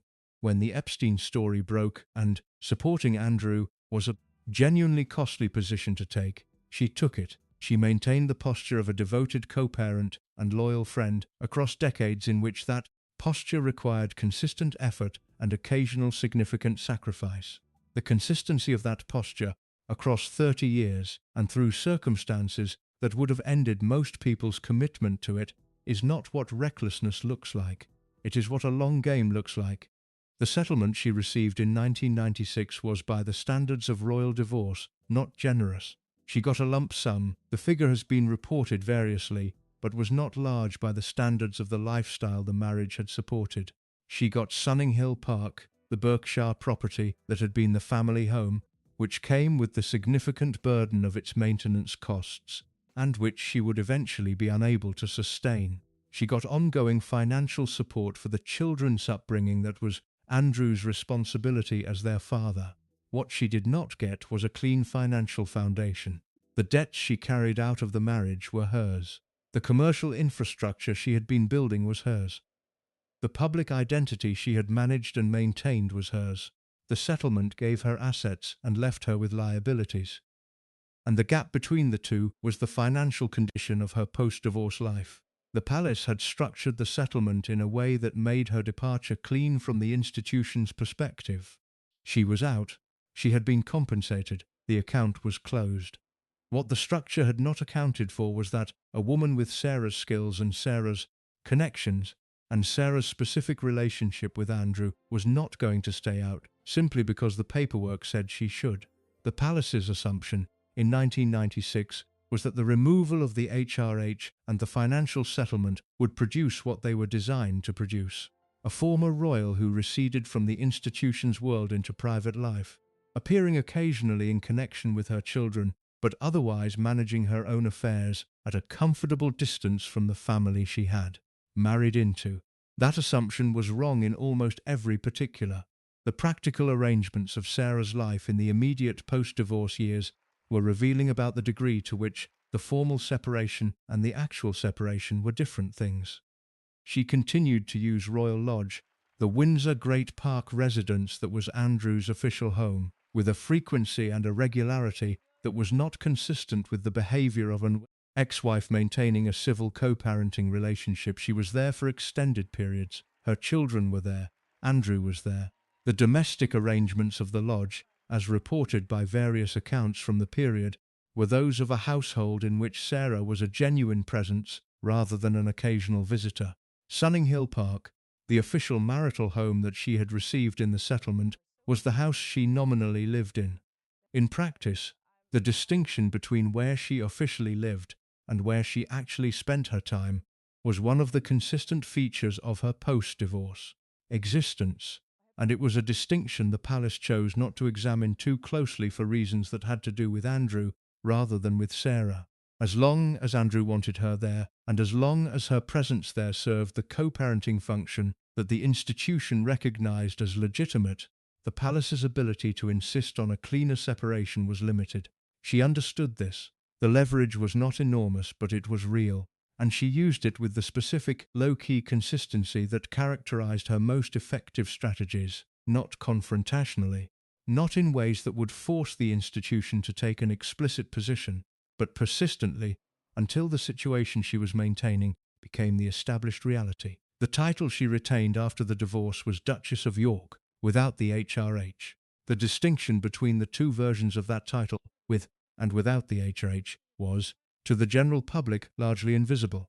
Most people who encountered Sarah Ferguson after 1996 continued to think of her as a royal, continued to refer to her as such, continued to extend to her the social consideration that a royal connection implied. She did not correct them, not because she was dishonest about her status. In context where the distinction mattered, she was clear about it. But in the social contexts where the impression of continued royal connection served her commercially and socially, she allowed the impression to persist. The Duchess title was real. The HRH was gone. The public's inability to reliably distinguish between the two was a resource, and she managed it as such. The American market, where the distinction between HRH and non-HRH was almost entirely unknown, was the most important context for this management.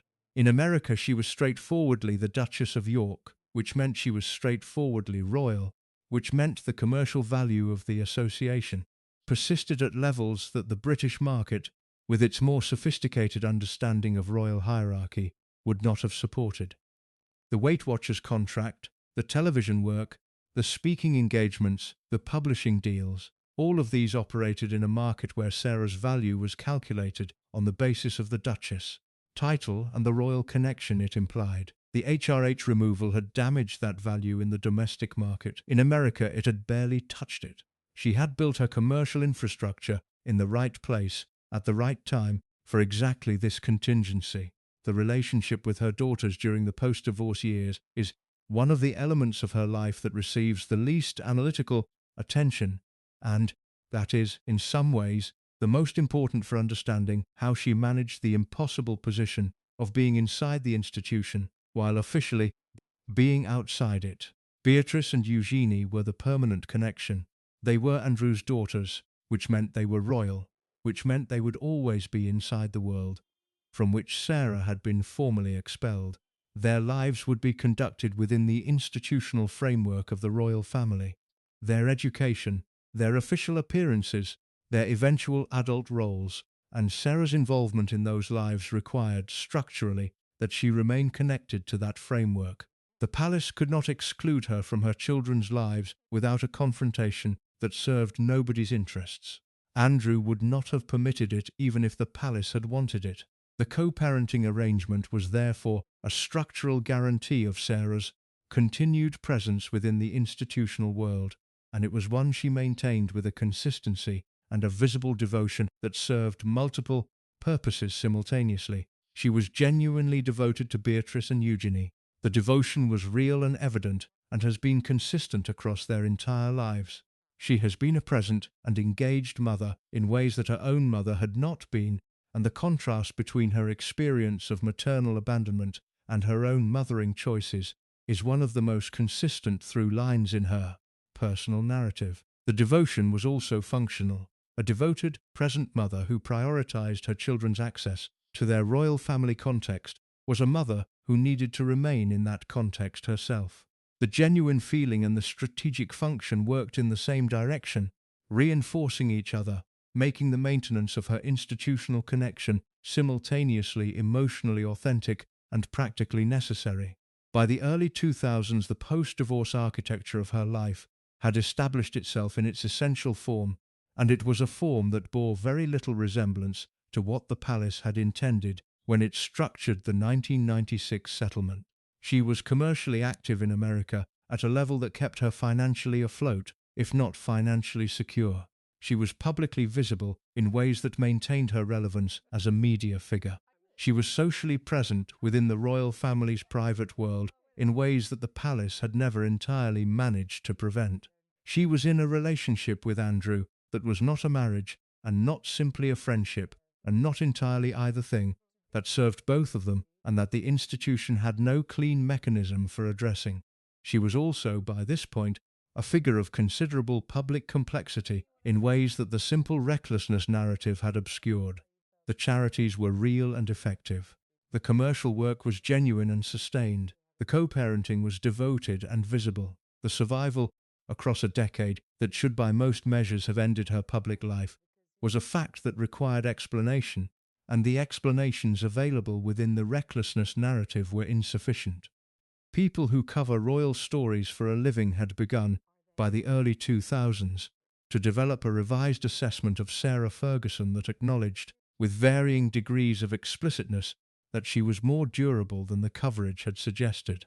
The revised assessment still framed her durability as a form of stubbornness or resilience, rather than a strategic intelligence, but it was at least acknowledging the phenomenon rather than pretending it wasn't there. She was still there, a decade after the divorce, still in the papers, still in the rooms, still in the family's life in ways that the formal expulsion had been supposed to prevent. Sunninghill Park was sold in 2008. The sale was necessary. The maintenance costs had long exceeded what Sarah's income could support, and it was sold to a Kazakh businessman named Timur Kulibayev for £3 million, which was the asking price. The sale generated brief tabloid interest because it was perceived as slightly below market value for the property, and because Kulibayev had connections to the Kazakh government that made his purchase of a former British royal residence mildly newsworthy. More significant than the sale itself was what it revealed about Sarah's post-divorce financial position 12 years after the settlement. She had been commercially active throughout that period. She had generated income from multiple sources. She had managed a significant debt load and had, by various accounts, reduced it substantially from the crisis levels of 1996. And yet, by 2008, she could not sustain the property that had been the primary asset of her divorce settlement. The financial situation was not a disaster. It was a condition, a permanent state of managed insufficiency in which income was always being generated and expenditure was always slightly outpacing it, in which the next deal was always necessary, and the underlying security was always slightly out of reach. She managed that condition with the same consistency that she managed everything else, not by resolving it, which her commercial situation made structurally difficult, but by maintaining it at a level that was functional rather than catastrophic. The sale of Sunninghill Park also, practically speaking, resolved one of the ambiguities of her post-divorce domestic arrangements. Without the marital home, the question of where she lived became more openly what it had always practically been. She lived at Royal Lodge with Andrew in an arrangement that was neither a marriage nor a simple shared custody situation, but something in between that suited both of them, and that the institution, by 2008, had essentially accepted as a feature of the landscape. The formal reapproach to the royal family that occurred over the years following the divorce was managed so gradually and so carefully that it is difficult to identify any specific moment at which it happened. There was no announcement, there was no official rehabilitation, there was simply, over time, a series of small adjustments in Sarah's visible relationship to the institution. She appeared at family events, not official public ones, initially, but private ones, birthday parties, family gatherings, the informal occasions that are not photographed and not reported, but that constitute the actual texture for family life. Then, gradually at more public ones, a royal wedding, a christening, occasions where her presence was photographed and noted and not officially objected to. The Queen's tolerance of her presence at these events was the key variable, and the Queen's tolerance was something Sarah had worked to maintain across the years of the estrangement with the same patient consistency she brought to her relationship with Andrew. She had never spoken publicly against the Queen. She had never positioned herself as a victim of the institution in ways that would have been directly critical of Elizabeth personally. She had maintained through decades of tabloid coverage that could easily have produced bitterness and public grievance, a posture of respect for the Queen that was genuine enough in its way and functionally vital in its effects. The Queen was not warmly enthusiastic about Sarah's gradual reintegration, but she was not actively opposed to it in the way that would have been necessary to prevent it. Her tolerance was passive, a willingness to not make the issue a confrontation, and Sarah navigated that passive tolerance with the specific skill she had always brought to managing the Queen's preferences.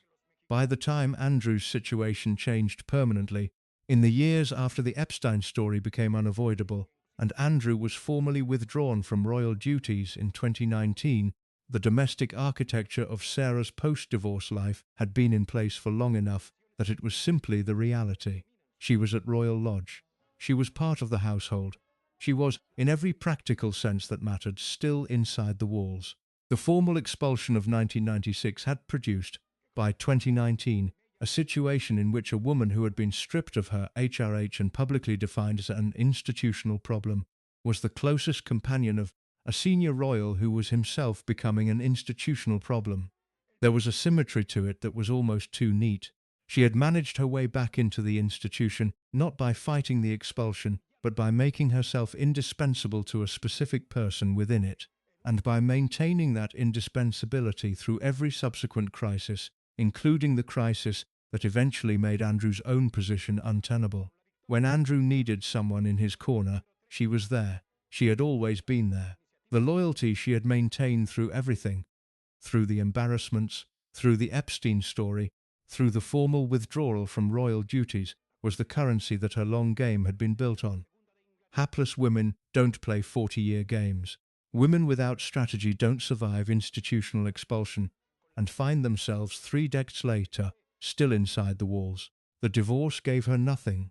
The divorce gave her everything. The settlement took the HRH and left her with the connection, and the connection, managed with patience and consistency and the specific intelligence she had always brought to the management of powerful relationships, turned out to be the more valuable asset by a considerable margin. She had known that. At some level, even in the worst moments of 1996, she had known that. The palace had not.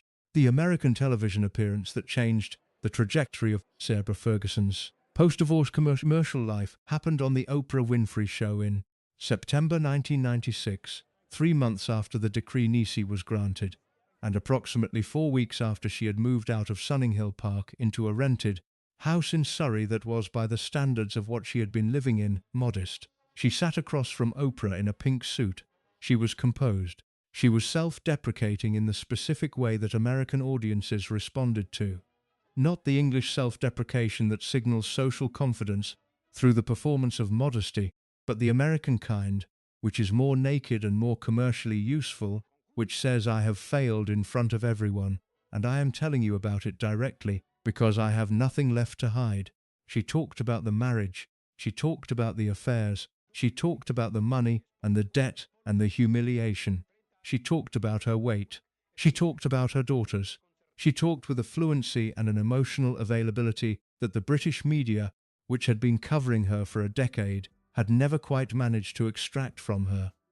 Because the British media's relationship with her had always been conducted through the institutional filter of palace management and press office mediation.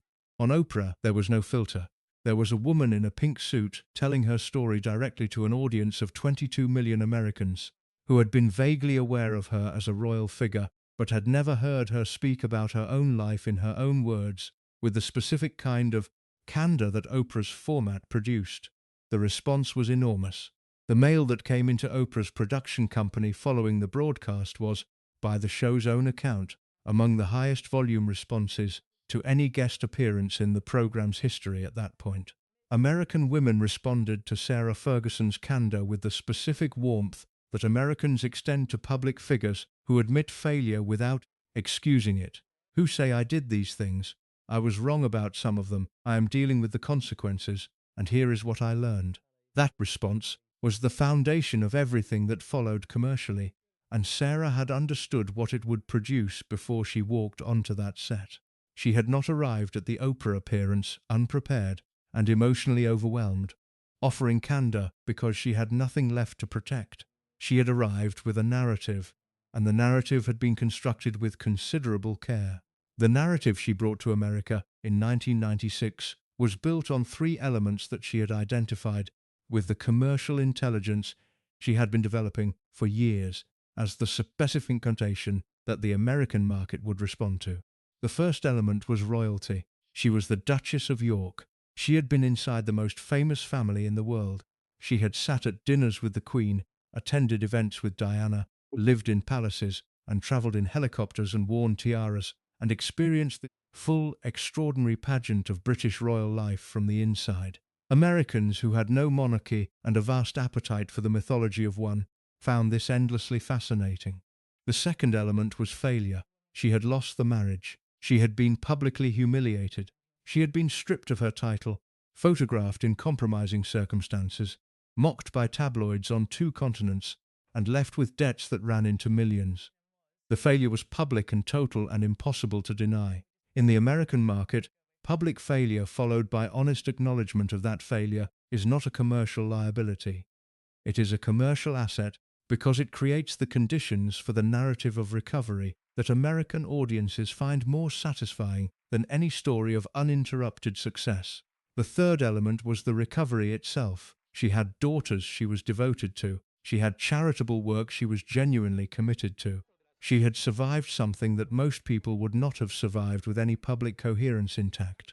She was, in the American framing that she had understood, and was now consciously inhabiting a comeback story.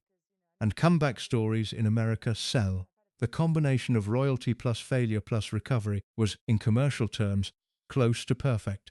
It hit 3 separate categories of American audience appetite simultaneously. The royal fascination, which sold magazines and drove television ratings. The failure narrative, which produced the identification and empathy that American commercial culture runs on. And the recovery arc, which gave the story a forward momentum that kept it renewable. There was always another chapter, another improvement, another demonstration that the comeback was real. She packaged those 3 elements and sold them, consistently and in multiple formats, for the next 20 years. The Weight Watchers deal that came in the immediate aftermath of the Oprah appearance was the first and most significant commercial activation of the American market's response to her story. The deal structure was not simply a spokesperson arrangement in which she appeared in advertisements and attended events. It was a partnership in which her personal narrative of weight struggle and management was the primary commercial product. The genius of the arrangement, from a commercial perspective, was that it transformed the most consistent source of tabloid mockery into the central asset of her commercial identity. The photographs of her in unflattering light, the headlines about her weight, the years of coverage that had used her body as a vehicle for public ridicule. All of that became, in the Weight Watchers context, evidence of the struggle that made her credible as a spokesperson. She was not selling the idea that weight management was easy.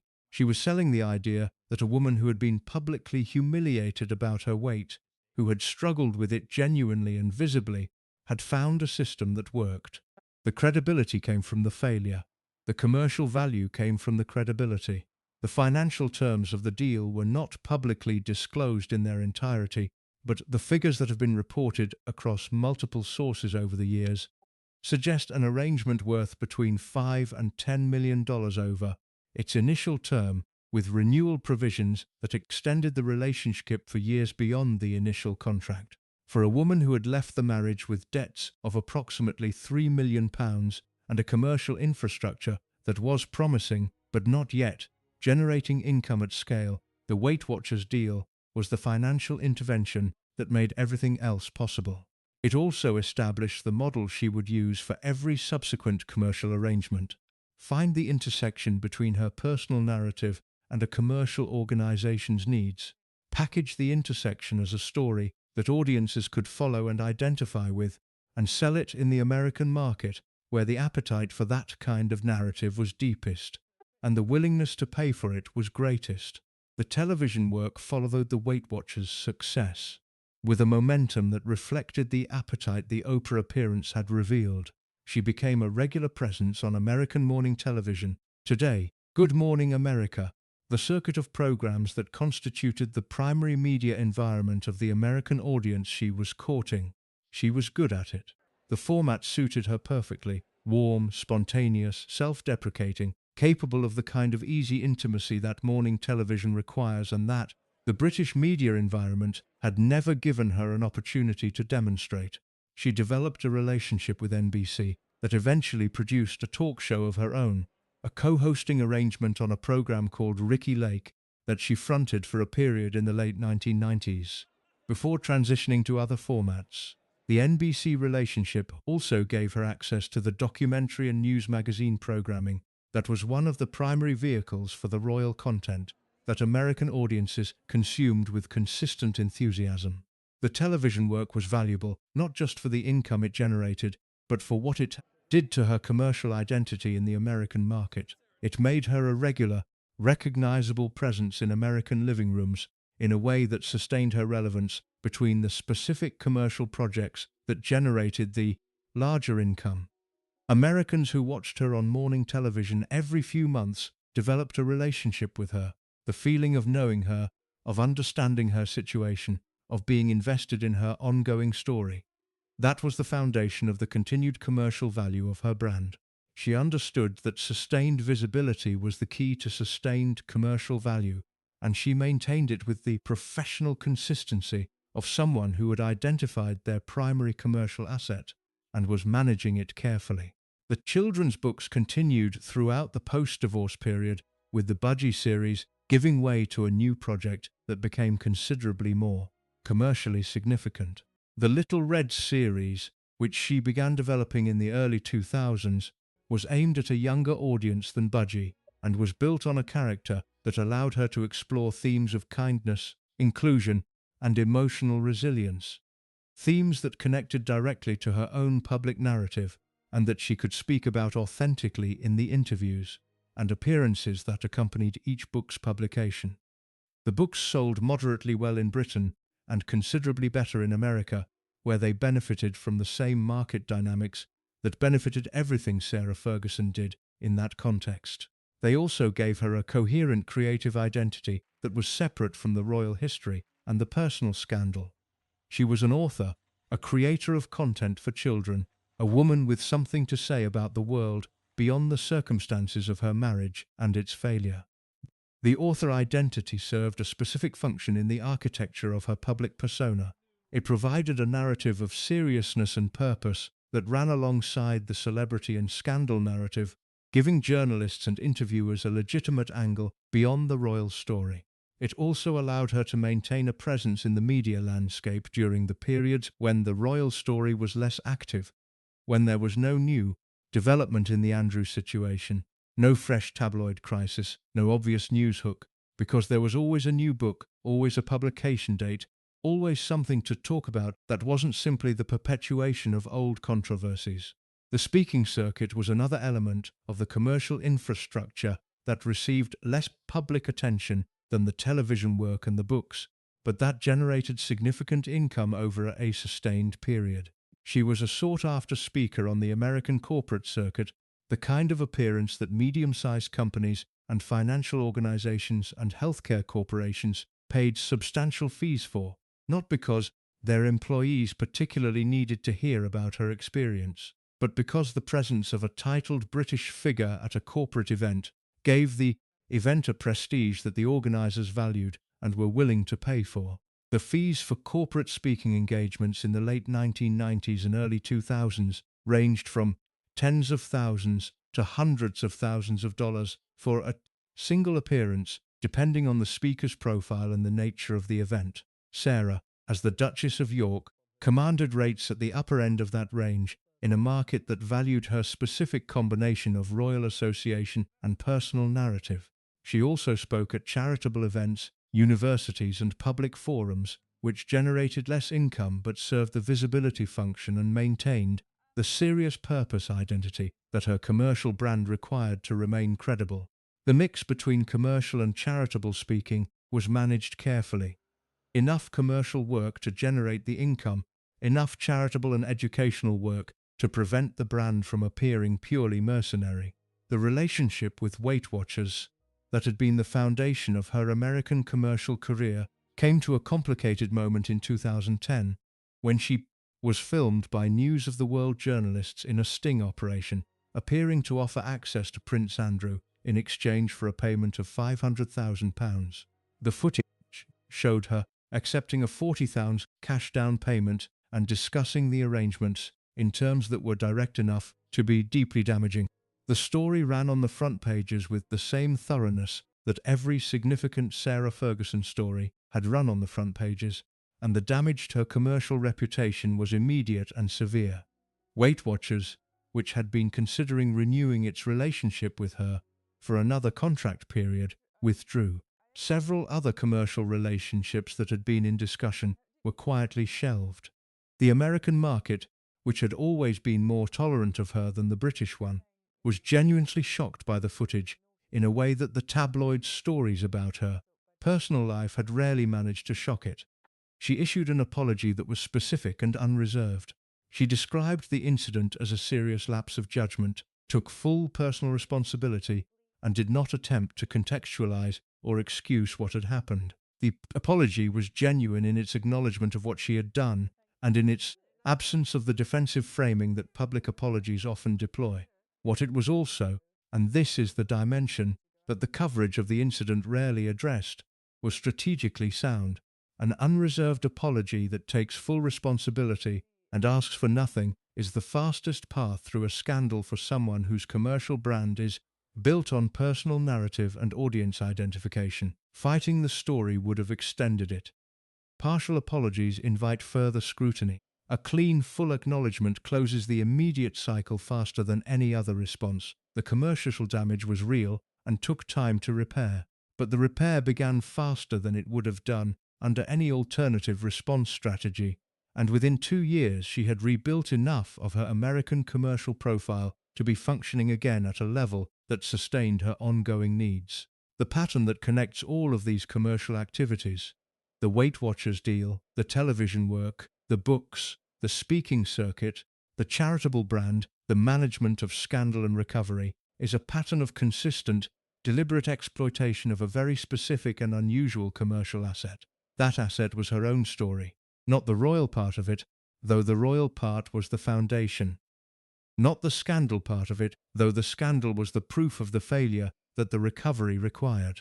The asset was the complete arc, royalty to failure to survival, told in her own voice, updated regularly with new chapters, sold in a market that had an apparently inexhaustible appetite for exactly that kind of narrative. Most people who have that kind of story do not have the commercial intelligence to turn it into a sustainable business. They do 1 or 2 interviews, maybe write a memoir, and then the story loses its freshness and the commercial value fades. Sarah sustained the value of her narrative for 2 decades by doing 2 things simultaneously: keeping the story alive through continued visibility and new developments, and continuously finding new commercial formats in which to sell it. The Weight Watchers deal sold the weight chapter. The television work sold the survival chapter. The books sold the creative purpose chapter.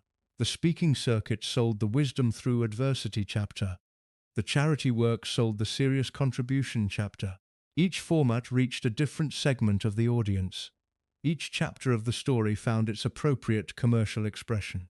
It was a publishing strategy applied to a human life, and it was executed with the professional consistency of someone who understood exactly what they were doing. The British market's relationship with Sarah Ferguson during this period was considerably more complicated than the American one, and the management of the British market required a different set of strategies. British audiences had a more detailed and more skeptical understanding of her history than American ones.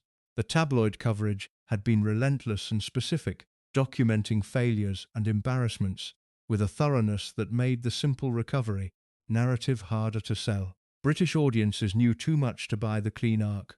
What they would accept, and what she provided, was something more complicated. A woman who had made genuine mistakes and was managing the genuine consequences without the triumphant recovery gloss that the American market required. She was present in British media in ways that served this more complicated narrative.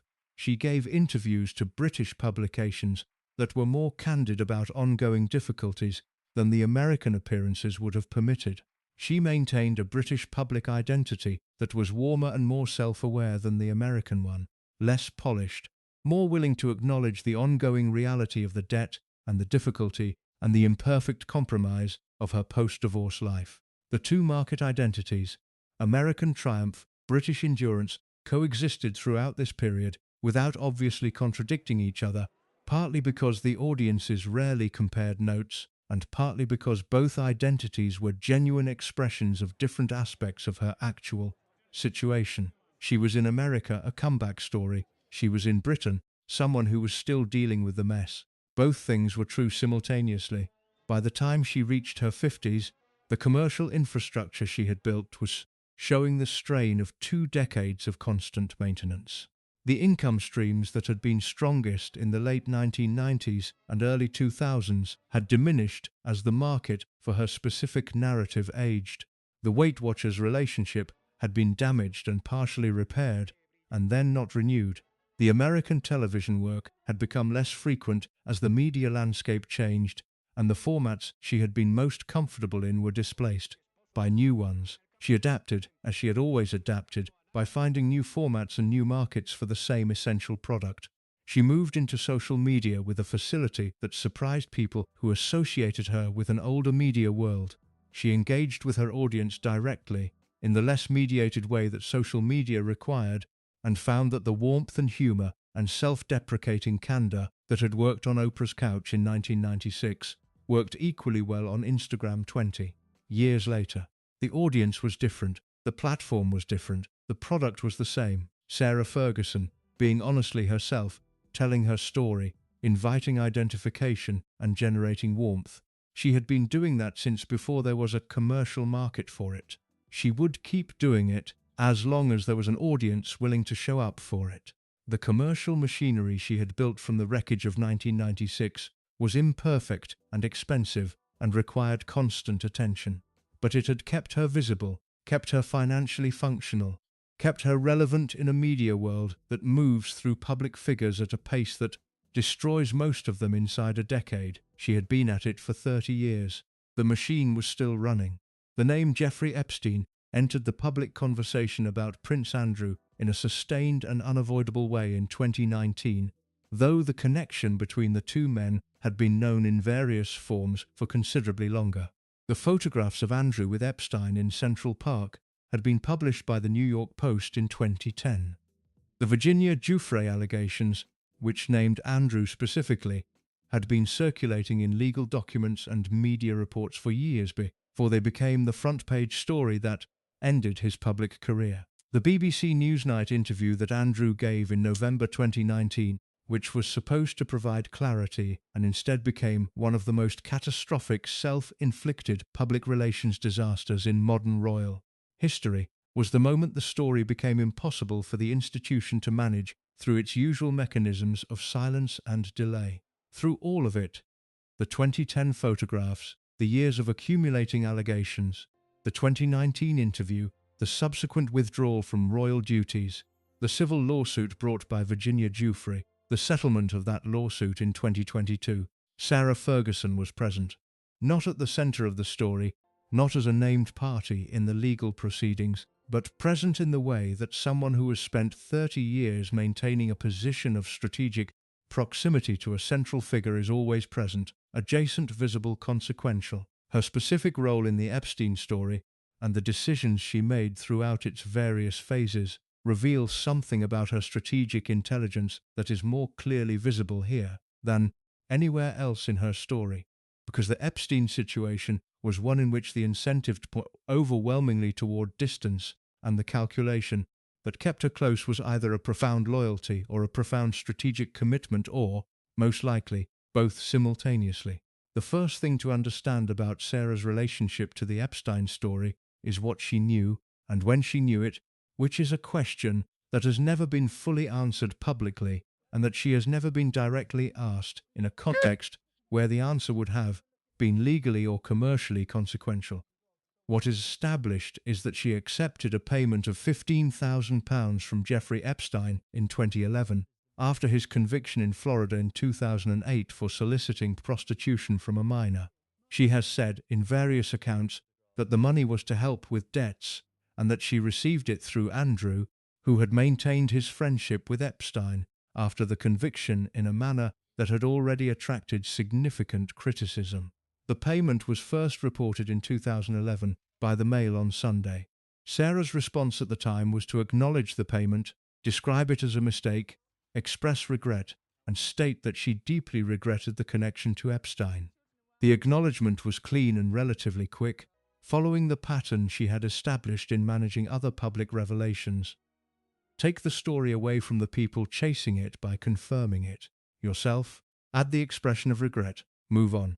What the acknowledgement did not include was any detailed account of the context in which the payment was made, the nature of her understanding of who Epstein was at the time, or the degree to which the payment reflected a more sustained relationship between Epstein's world and the household she shared with Andrew at Royal Lodge. Those gaps are not irrelevant.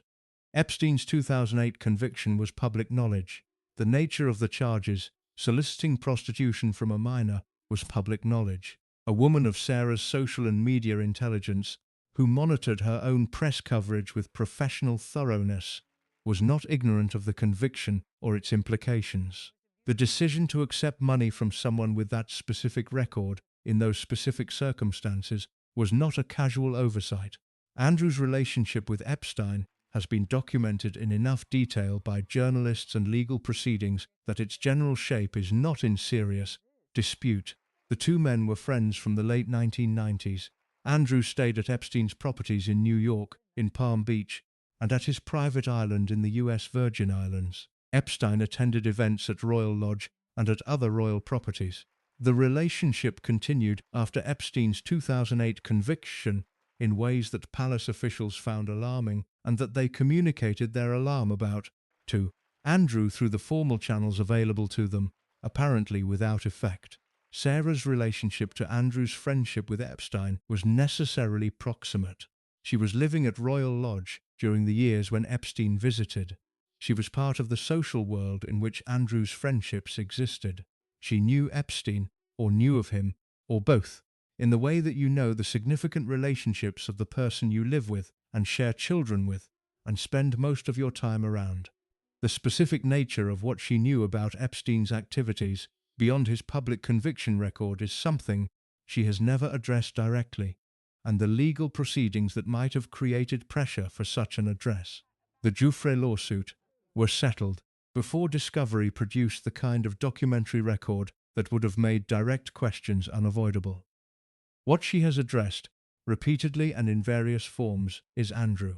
Her public support for Andrew through the Epstein crisis has been consistent and unconditional in its framing, if occasionally qualified in its specifics. She has said she believes him. She has said the BBC Newsnight interview was a mistake in its execution, but that Andrew himself has done nothing wrong.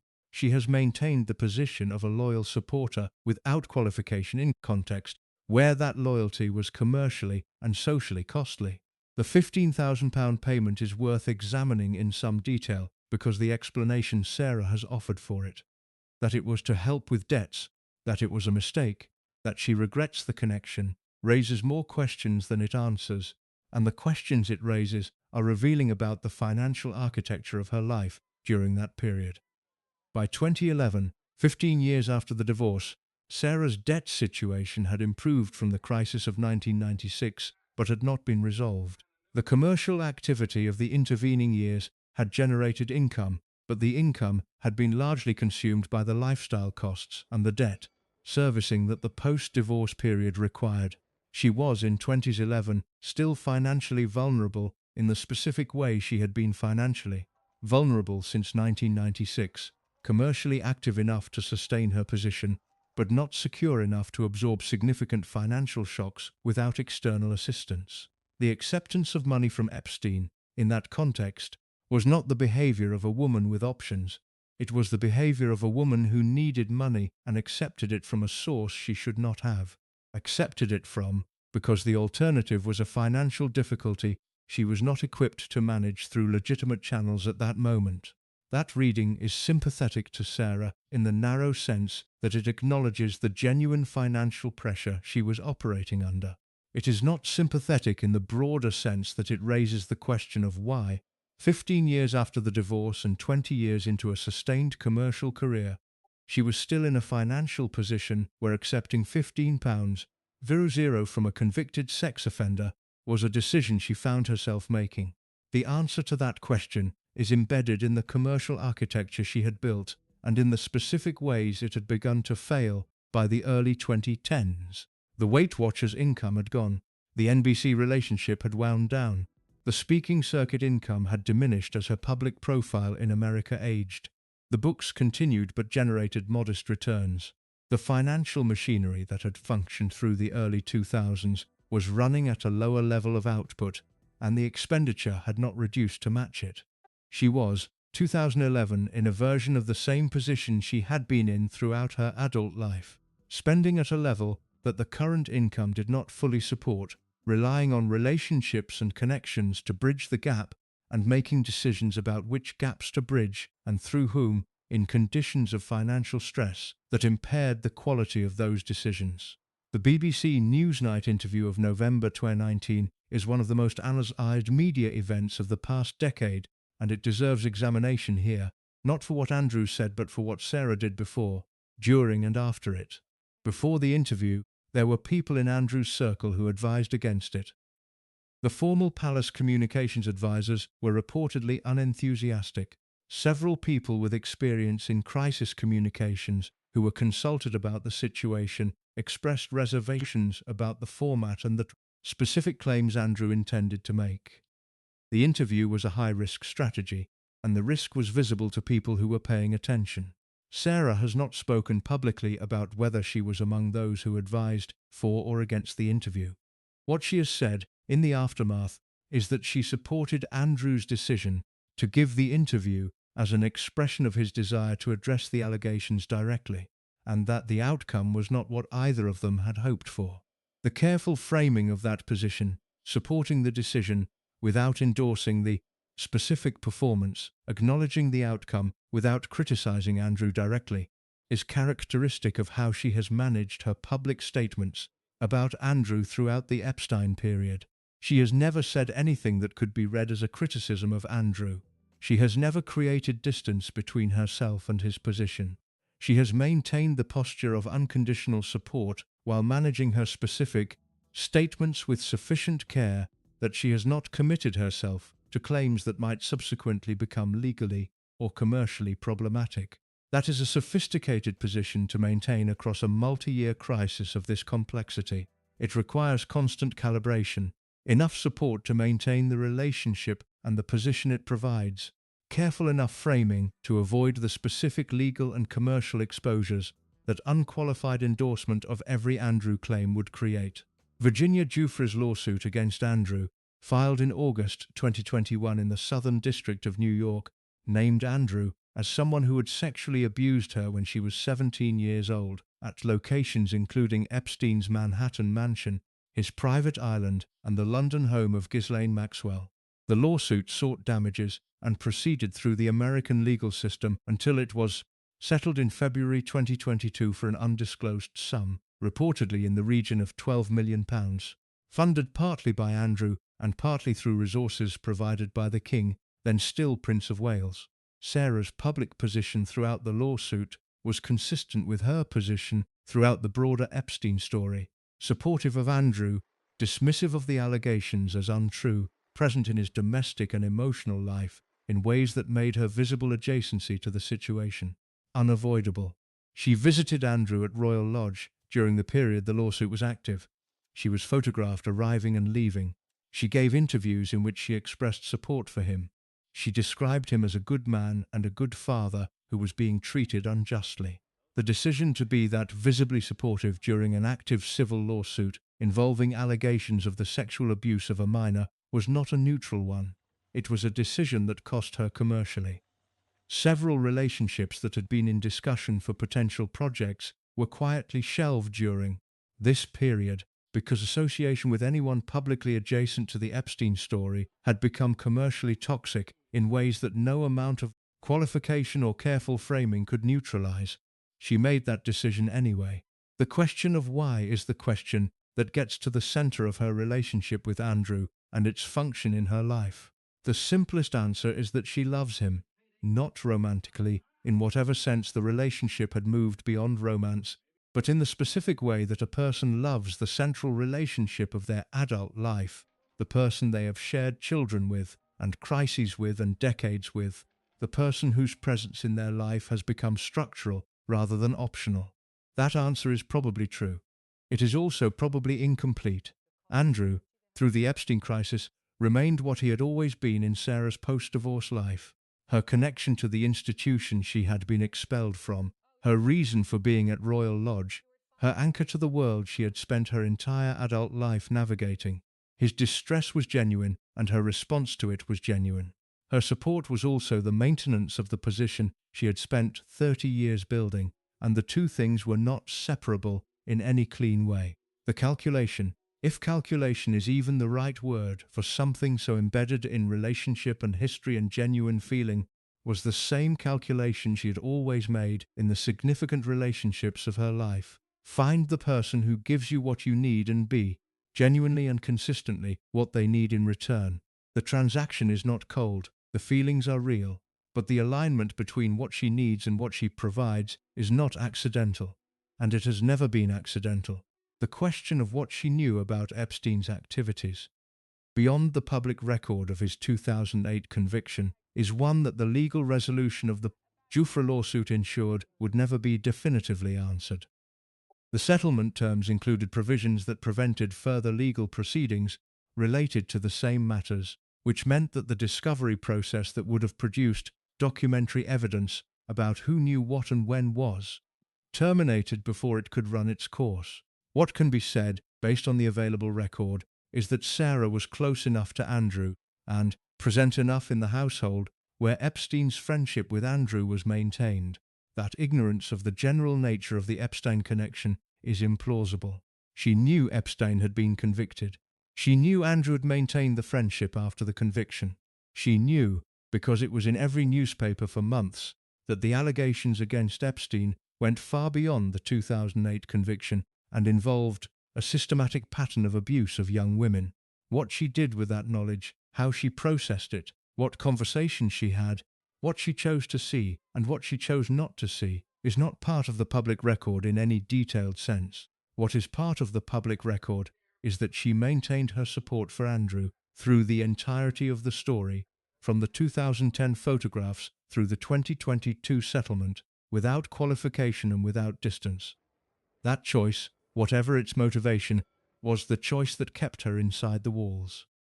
The aftermath of the settlement brought a new phase of the Epstein story that was in some ways more difficult for Andrew personally than the lawsuit itself had been. His formal withdrawal from royal duties, which had been announced in November 2019 following the Newsnight interview, was confirmed as permanent in the settlement period. His military titles and royal patronages were removed. He was, in formal institutional terms, stripped of almost everything except the title he had been born with. He retained royal lodge. He retained the connection to the family. He retained, in the domestic and private sense, the life he had built at Windsor with Sarah, and in the circle of family relationships that the royal world provided. Sarah was with him through all of it. She was photographed at Royal Lodge. She was seen at family events. She was, in every visible sense, present. The institution that had stripped him of his public role had not stripped him of his private world, and his private world included her. The long game she had been playing since 1996 had produced, by 2022, a situation in which both she and Andrew were outside the official working royal family and both were inside the private world of Windsor, in ways that the official structure had never quite managed to prevent. They were, in a meaningful sense, in the same position, former working royals managing their relationship to an institution that had formally reduced their status while being unable or unwilling to fully expel them. The symmetry of that position, arrived at through entirely different routes, was one of the more remarkable outcomes of the 40-year story. She had managed her way to it through patience and strategic consistency, and the specific kind of loyalty that powerful people, when they find it, find very difficult to give up. Andrew was not powerful in the way he had been, but he was still inside the walls, and so therefore was she. In the spring of 2023, a story ran in several British newspapers that would have seemed, to anyone following the Sarah Ferguson narrative from its beginning, almost too pointed to be accidental.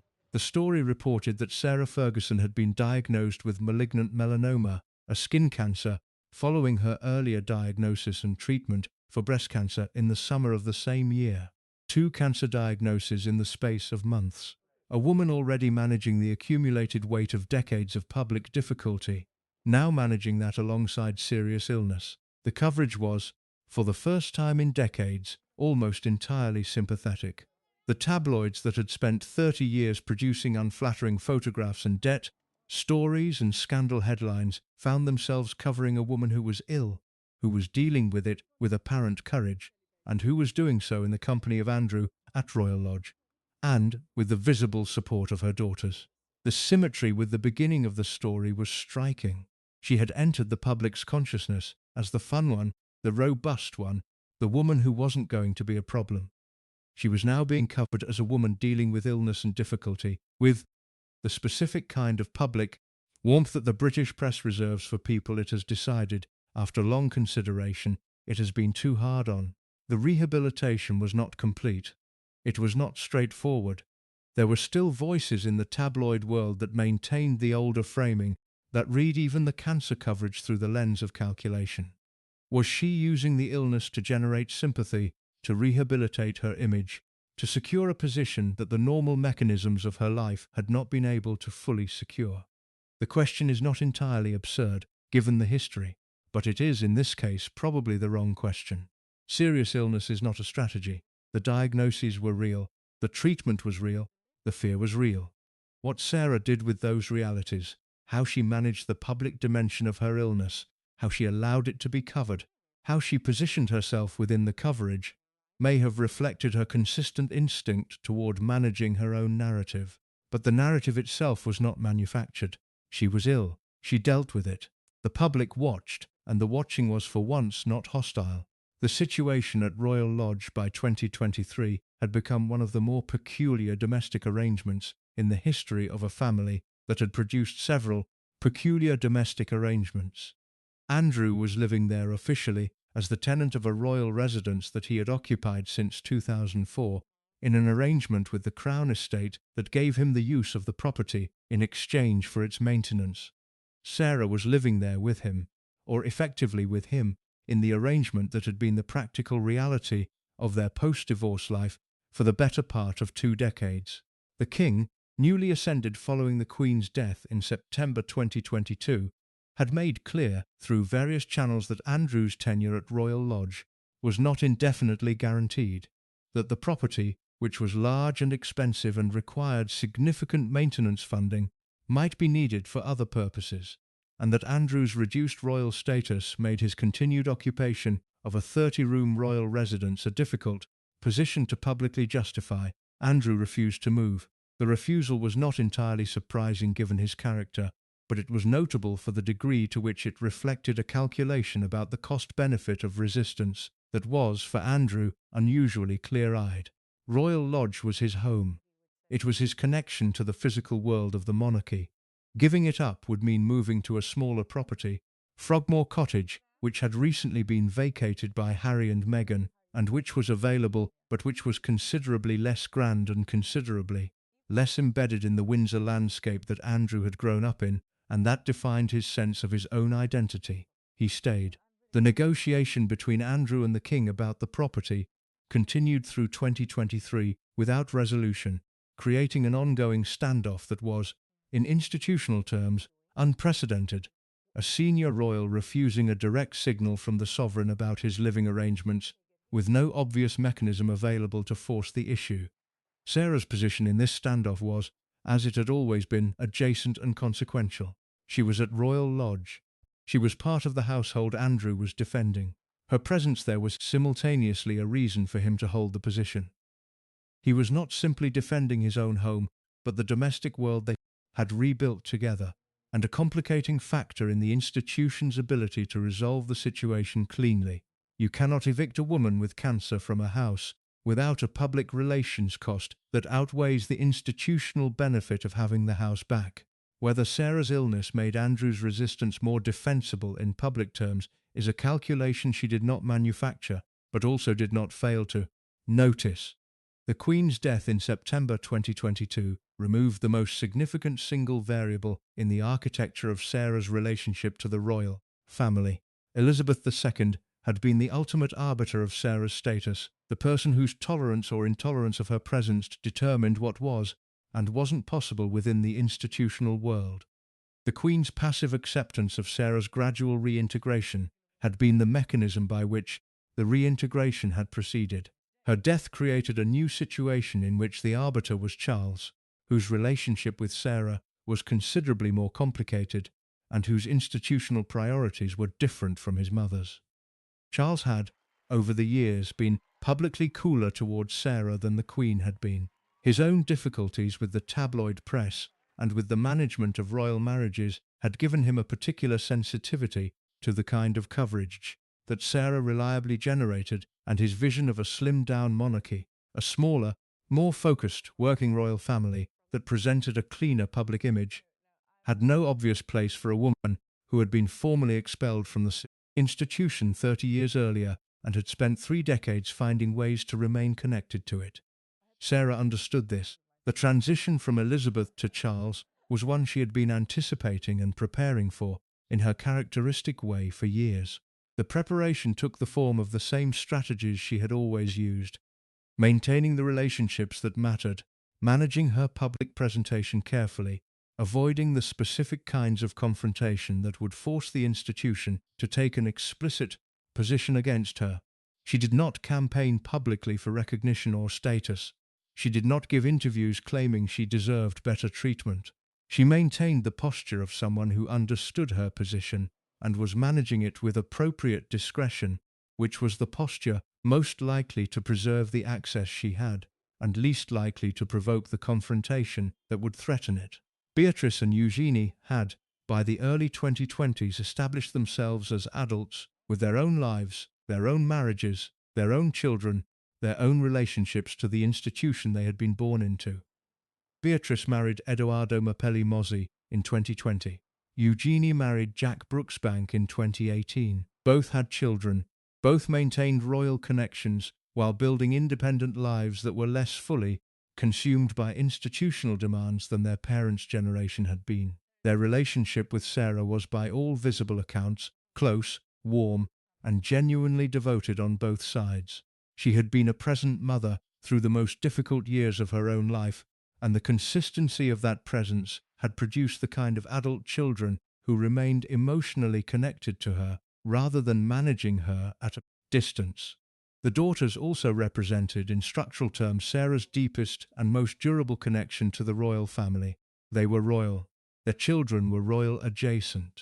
The web of connection that ran through Beatrice and Eugenie to the wider family was one that no amount of institutional management could entirely sever, because it ran through children and grandchildren and the specific emotional bonds that those relationships carry. Sarah had understood this since the early days of the divorce. The investment she had made in being a present and devoted mother was simultaneously the most genuine thing she had ever done and the most structurally significant decision of her post-divorce life. The genuine and the strategic, again, working in the same direction, producing the same outcome.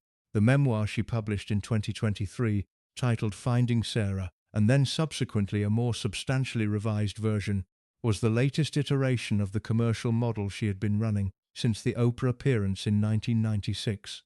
Her own story, told in her own words, offered to an audience that had been following it for decades. The specific chapter being sold this time was survival, not the recovery from divorce and scandal that the earlier commercial cycle had been built on, but the deeper survival of illness and institutional difficulty and the accumulated weight of a life that had been conducted almost entirely in public and not always with results she would have chosen. The book performed modestly in Britain and better in America, which was the pattern that had held for almost everything she had published or produced since the divorce. The American appetite for her narrative remained more robust than the British one, sustained by the same differential in understanding and sympathy that had always made America the more reliable market. The illness gave the book a gravity that her earlier memoirs had not had. She was not, in this version of her story, simply a woman managing the consequences of past mistakes. She was a woman dealing with serious illness while managing everything else. And the managing of everything else while dealing with serious illness was, genuinely, a more demanding and more sympathetic story than the earlier chapters had been. The financial situation in the early 2020s was, as it had been for 30 years, a condition rather than a crisis. The commercial machinery was operating, generating income at a level that sustained the life she was living, if not at a level that provided the security she had never quite managed to build. The debts that had defined her financial life since 1996 had been substantially reduced over the years, but had not been eliminated, replaced in some respects by new financial obligations that the ongoing demands of her lifestyle and commercial operations generated. She was not broke. She was not wealthy. She was, as she had always been since the divorce, commercially active enough to function, perpetually dependent on the continued functioning of the commercial machinery, and aware that the machinery required constant maintenance and could not be allowed to stop. The Royal Lodge situation, in this context, was financially as well as personally significant. Living at Royal Lodge meant not paying rent on a London property, not funding the maintenance of a separate household, not bearing the full cost of the domestic infrastructure that her life required. The institutional subsidy implicit in the arrangement, however it was structured and whatever its formal terms, was a meaningful financial contribution to a situation where every contribution mattered. This is not to say that the reason she was at Royal Lodge was financial. The reasons were multiple and genuine, and most of them had nothing to do with money. But the financial dimension was real, and it was not irrelevant to the calculation of whether and how to maintain the arrangement through the difficulties of the post-Queen transition and the ongoing Andrew situation. The broader question of what Sarah Ferguson's endgame actually was, what she was trying to achieve, what she considered success to look like, what the 40-year effort of remaining connected to and present within the institution that had formerly expelled her was ultimately in service of, is one that she has never answered directly, and that any analysis of her behavior can only approach through inference. The simplest version of the answer is that she wanted to stay, not to be reinstated as a working royal, not to recover the HRH, not to reclaim a formal institutional role. She has never campaigned for any of those things, and the absence of that campaign is itself revealing. She wanted to remain in the world she had entered in 1986, which was the world she had been circling since childhood, which was the world that had given her the life she had always understood she was meant to have. The wanting to stay is genuine. The methods by which she had stayed were strategic. The combination of genuine wanting and strategic method had produced, across 4 decades, a position that was not what she had started with, and not what the institution had intended to leave her with, but something in between, present, without being official, connected without being formal, inside the walls without being of the institution. That position had costs. It had required her to maintain relationships that were personally demanding and commercially costly. It had required her to absorb public humiliations and institutional signals that a woman with less investment in the position would have responded to by leaving. It had required her to be consistently and across decades loyal to Andrew through circumstances that tested that loyalty severely. It had also provided her with something that no commercial contract or television deal or book advance could have provided: a continuity of place and identity and connection that the expulsion of 1996 had been designed to destroy. She had not let it be destroyed. That was, in the end, the central achievement of the 40 years. The cancer diagnosis and its aftermath brought into focus something about Sarah Ferguson's situation that the more dramatic earlier chapters of her story had obscured. The most revealing thing about her position in the early 2020s was not the drama, the Andrew situation, the Royal Lodge standoff, the institutional tensions, but the quieter fact underneath all of it: she was cared for. When she was ill, she was at Royal Lodge with Andrew, with her daughters nearby, within the physical and social world that had been the context of her adult life. She was not managing her illness in isolation or in the reduced circumstances that the divorce of 1996 had been supposed to produce. She was managing it with the support of a family structure that was unconventional and complicated and not what anyone in 1986 would have predicted, but that was real and present and functional. The woman who had grown up in a household where her mother had left and her father had managed the gap, with charm and performance, had built, in the 40 years since, something that functioned as a family. Not perfectly, not without complications and costs and the specific difficulties that her choices had created. But it functioned. She was in it. She had stayed in it. That is not nothing. For someone whose foundational experience had been abandonment, a mother who left, a father who managed rather than provided, an institution that expelled and then tolerated rather than ever truly welcoming back. The simple fact of having stayed, of being present, of being in the room when the difficulty came, was the achievement that mattered most. The strategy had produced the thing the strategy was always actually for. The story of Sarah Ferguson is not, in the end, a story about calculation versus feeling, or strategy versus love, or the performance of warmth versus its genuine expression. Those are the wrong oppositions, because they assume that the two sides of each pair are in competition, that a woman can be either strategic or genuine, either calculating or loving, either performing or real. Sarah Ferguson has been all of those things simultaneously, consistently, across 40 years, in a way that most people find difficult to process, because the cultural framework available for understanding women in her position doesn't have a comfortable category for it. The categories available are victim, who was used by the institution and discarded; villain, who used the institution and deserved to be discarded; fool, who didn't understand what she was doing and paid the price; or saint, who endured everything with grace and emerged redeemed. She fits none of those categories cleanly, which is why the coverage of her has always been so unsatisfying, why every attempt to settle on a final verdict about her keeps getting complicated by the next development, why she remains, decades after everyone expected her to fade, a figure that people argue about. The accurate category is something more like a woman of considerable intelligence and genuine feeling who operated throughout her life at the intersection of those two qualities, who never fully separated the personal from the practical, because for her they were never fully separate, and who survived, in the specific literal sense of remaining present and connected and alive in the world she had chosen, through circumstances that should by conventional measures have destroyed her. The survival is the story, not the fall, which was real, not the scandal, which was real, not the debt or the affairs or the photographs or the failed interview or the Epstein payment or the cancer. Those are the chapters.